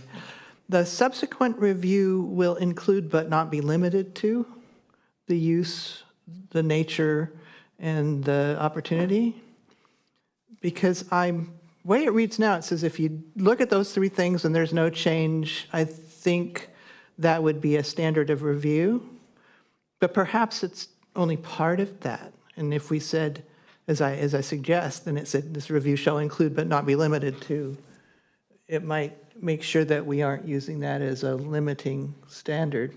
It make me feel like we weren't anyway. And I would just say for that edit, if you make that addition, I think it reads, if you can leave it ensuring the use continues to meet. Well, okay, yeah. However, I'm seeing nods in this way. Commissioner Monsalve. When we discussed this earlier, I thought we had said not the Chief of Planning, but the Planning Commission or as otherwise directed by the Board of Supervisors. Commissioner Daniels?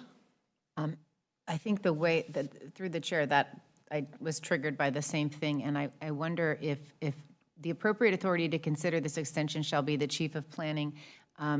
For Ms. Beretti, does that give you leeway to direct it to the Planning Commission?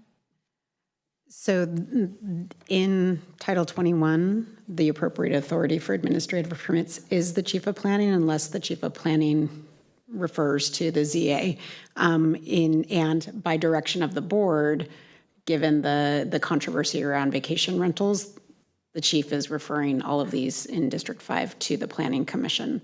So the authority is with the chief, and then it's according to our existing regulation or as directed by the board. And that's how we've been operating. So it reads the same thing that I think Commissioner Monsalve is concerned about. Yeah, if you were to, my concern would be if you were to explicitly state Planning Commission, that is not consistent with our code, and should the board direct or change otherwise, then it would be inconsistent. Commissioner Monsalve, does that address your concern? All we're doing then is restating code? We're not, my concern is that we are setting a limit of 3 years, and it doesn't sound to me like Chief of Planning is going to recall all the things that we discuss here when we review each of these applications. And therefore, if Chief of Planning is only acting in accordance with code, which is Chief of Planning's obligation, then who, other than Planning Commission, is going to review Planning Commission's goals? Staff? I'm trying to think of a way to that possibly language could get added. The Chief of Planning, or as this would be advanced, and again, we will likely have new regulations, which will give very clear direction how we handle existing permitted operations. But certainly, typically within the review of any appropriate authority of an existing operation would be to look at the terms in which it was permitted and how it is operated during that time. So I don't know if perhaps by adding, if we were to add a sentence that indicates that at this point in time, the board is directed that all of these go to the Planning Commission, something that makes it very explicit, which is why the Planning Commission is considering it. If that clarifies,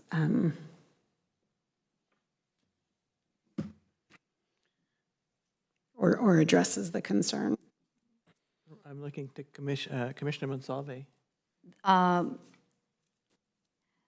The normal procedure for these applications would be that they come in and we're only looking at the applications for District 5, right?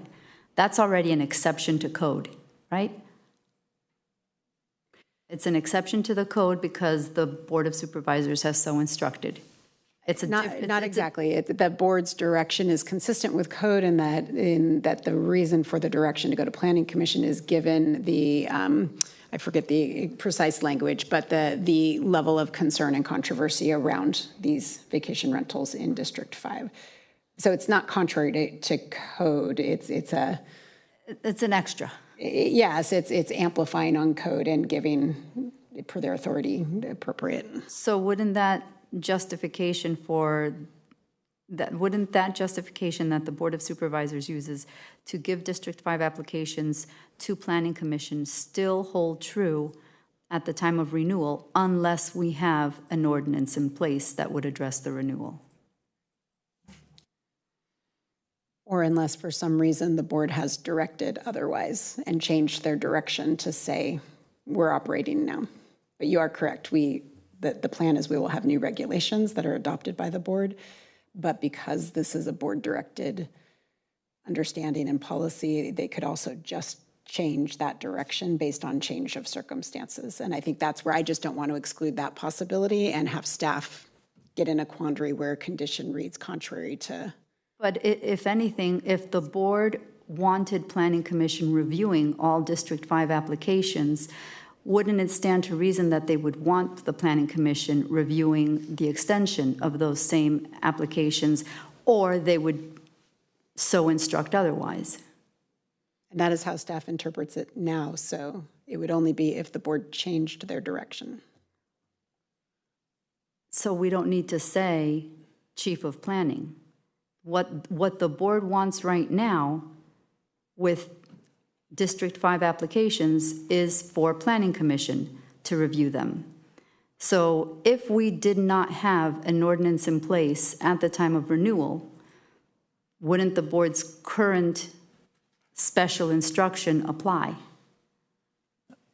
It may not. I mean, I don't know if Robert is weighing in, but my understanding of what the board had said was they were taking advantage of the code opportunity to appeal or to I don't know what the correct word is, but to bring a higher level of review, which is contained in the code. I mean, you can, the zoning administrator can say, I think there's too much controversy. The chief of planning can say, I think there's too much controversy. And they can all appeal it to the planning commission.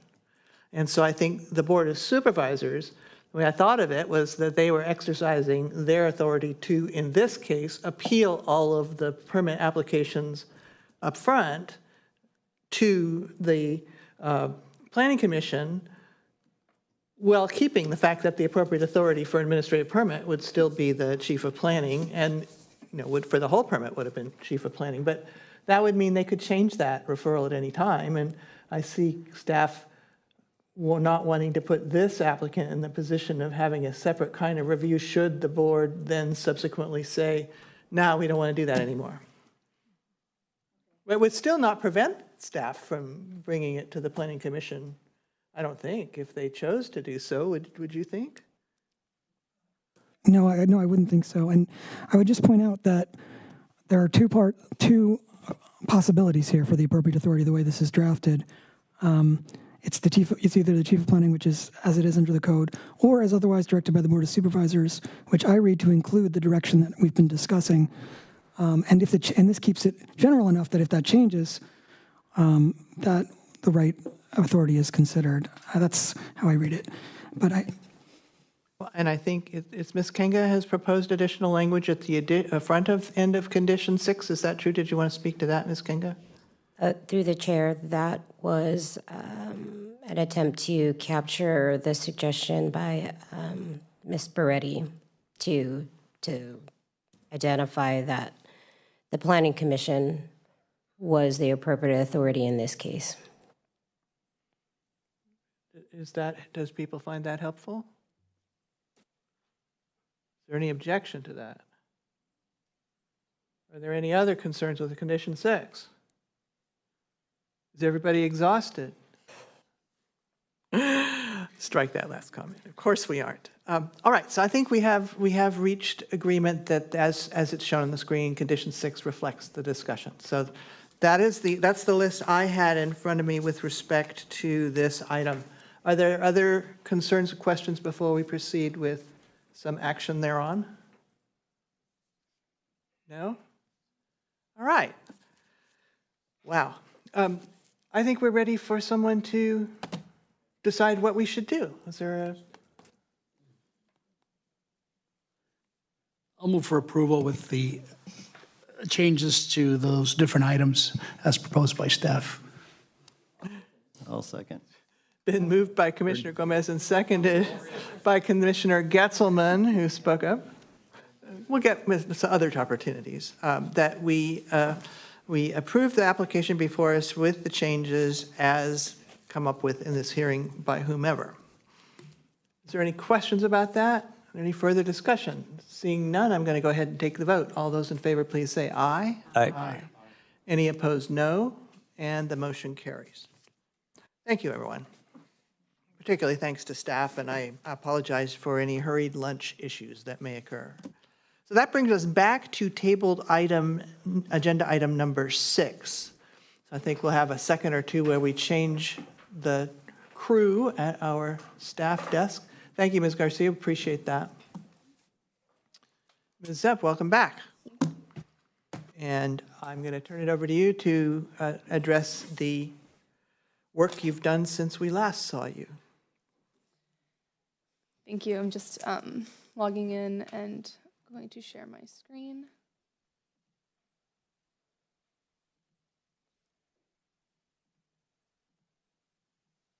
Right, so the highlighted text here is the changes we made to the resolution regarding the Pebble Beach Company CC&Rs. I can read it out loud. So it says, per section 21.64.280 DG of Title 21, quote, the use of a residential unit for transient use shall not violate any applicable conditions, covenants, or other restrictions on real property. The applicant shall provide notice to any affected homeowners association in a manner consistent with the notice requirements for a use permit. In the event the homeowners association objects to the issuance of the permit shall not be approved until the homeowners association objection has been withdrawn or the right to the applicant to use the subject residential property for transient use has been validated, approved, or otherwise ordered by a court, arbitrator, or other appropriate entity with the authority to review, approve, validate, or otherwise act on the proposed use of the action of the homeowners association. The applicant has provided the appropriate notice to any affected homeowners association. There is no evidence that the proposed transient use would violate any applicable conditions, covenants, or restrictions on real property. Further, no applicable homeowners association has objected to the issuance of the permit. Consequently, this section of Title 21 has been satisfied. As demonstrated in findings, evidence, and conditions of approval, the county has found this project consistent with the county code. Thank you. May I just say bravo? Commissioner Daniels? It is bravo, and I was about to say bravo, with one exception. Is the sentence needed that says there is no evidence that the proposed transient use would violate any applicable conditions, covenants, or other restrictions on real property? And if we could do the whole thing just as you read it without that sentence, would that be a problem? Through the chair. Yes. The section has two potential tests, I guess you could say. One is whether it violates these restrictions that's used, the language right out of the code, shall not violate any applicable conditions, covenants, or other restrictions on real property. Secondly, basically you cannot have an objection from a homeowners association.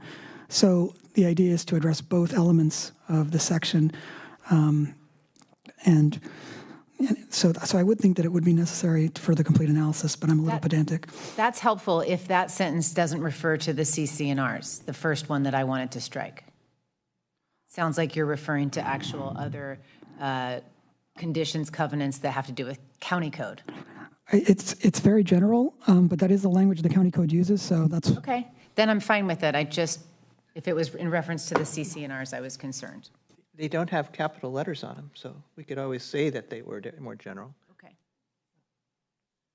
Anybody down at this end want to comment on that? Anybody down that end want to comment on this? Wow. So thank you, guys. I think that was a very useful revision, and I personally appreciate it greatly. So that being done, do we have further discussion on agenda item number 6 that we need to proceed with? Is there anything additional that people had to say? Staff, anything you want to add about it in addition to this? Through the chair, I just wanted to mention that the conditions we just previously discussed with Ms. Garcia's project are applied to this project as well. And if you wanted the same changes made to the language for the 3-year expiration and the deed restriction condition, we can make those changes as well. What is the sense of the commission? In regards to the deed restriction and the... You're not on the microphone again, no matter what direction it is. Through the chair, in regards to the deed restriction, and what was the other one? It was the permit expiration 3-year condition. Because those two I'm fine with. It is a different circumstance here with the CEQA condition, so... We're just talking about the other 2 conditions? Other 2 I'm fine with, thank you. Is there any objection to going ahead and making those changes we made in the last application on this one as well to be consistent? I'm seeing nothing either way. All right. Is there any further discussion, or would somebody care to make a motion? Question? Commissioner Monsalve. Thank you. So we are going to make the changes then to condition number 4 and...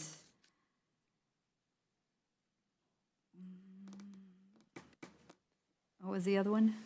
The numbers are different, so I don't know. Yeah, condition number 8 on, for Giovino, permit limitation of the transient use of a residential property. Okay, great. So is that it's in the motion? Are you making a motion to include those in your motion? Yes, I'm making a motion. Excellent. We're going to change the condition J. Wait, what was it? No. Evidence and finding J, right? Evidence J, finding 1. And then we're going to make the changes to condition 4 and 8. And we had also discussed earlier removing condition 10, which is the 3 verifiable complaints condition. Is that Yes, that's part of acceptable to the maker of the motion as well? Yes. Okay, and, okay, is there anything else, staff, that we've missed? Thank you very much for bringing the consistency issue forward.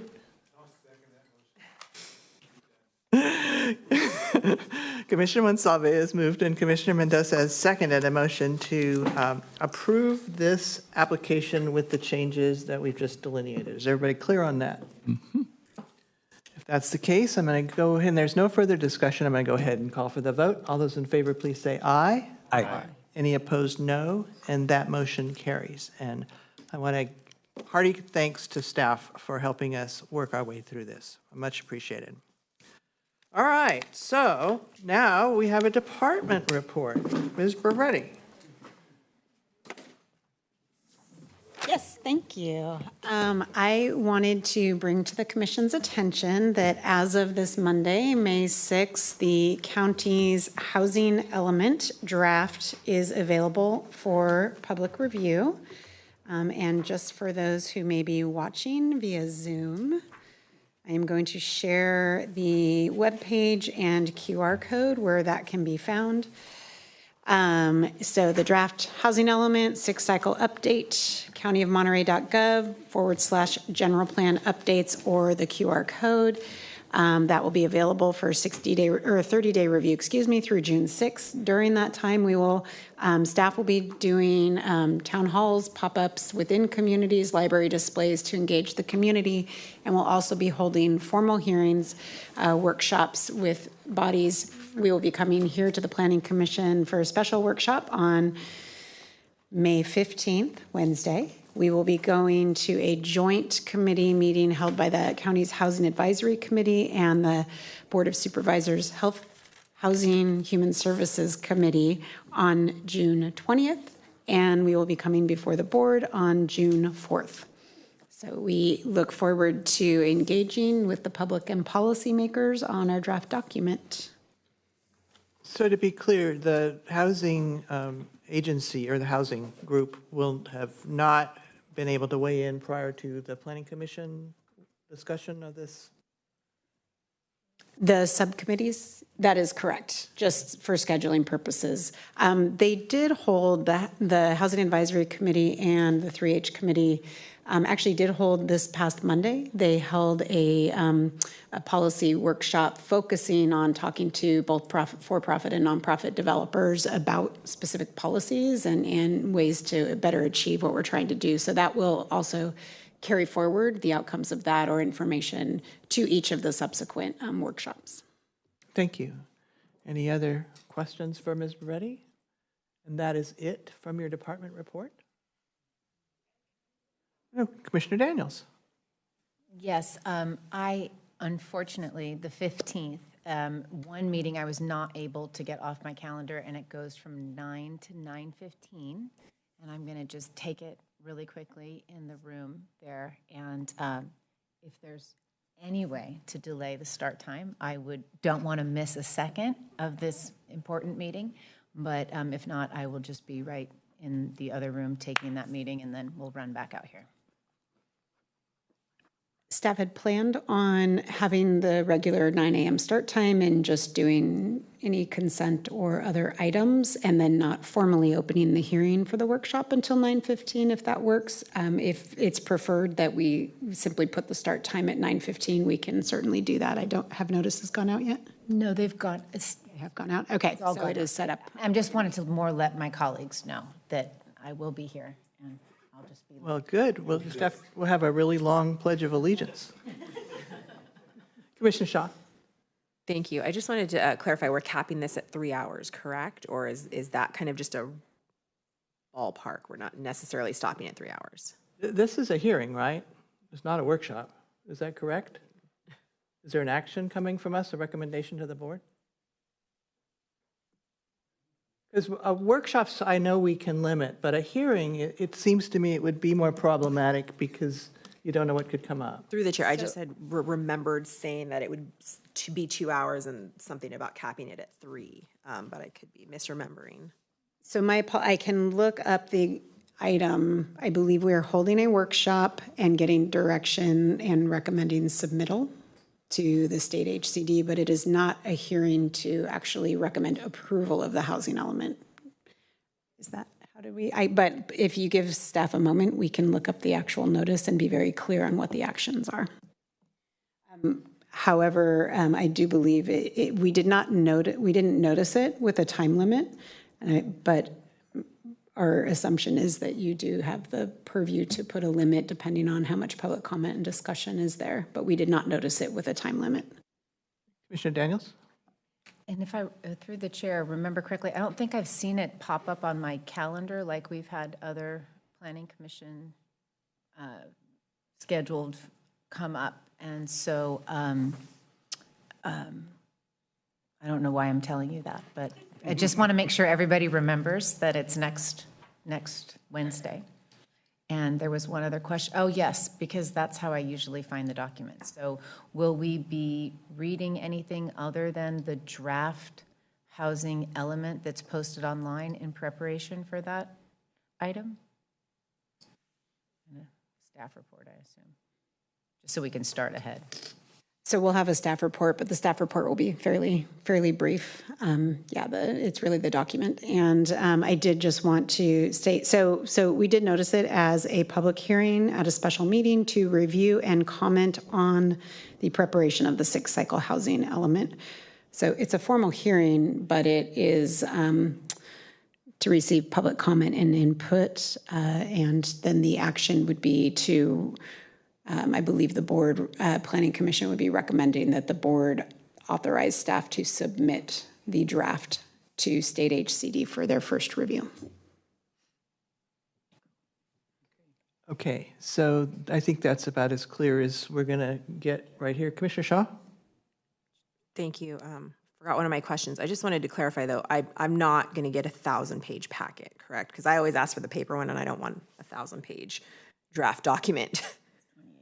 I just wanted to make sure that. So our housing element is quite a number of pages. I do not know if it hits 1,000. 985. It's 985. I am going to look at our clerks, whether or not that would be included as a print version in the packet or not. We can ask those if they would want a hard copy, and we can provide that. And if not, we'll just provide you with a link.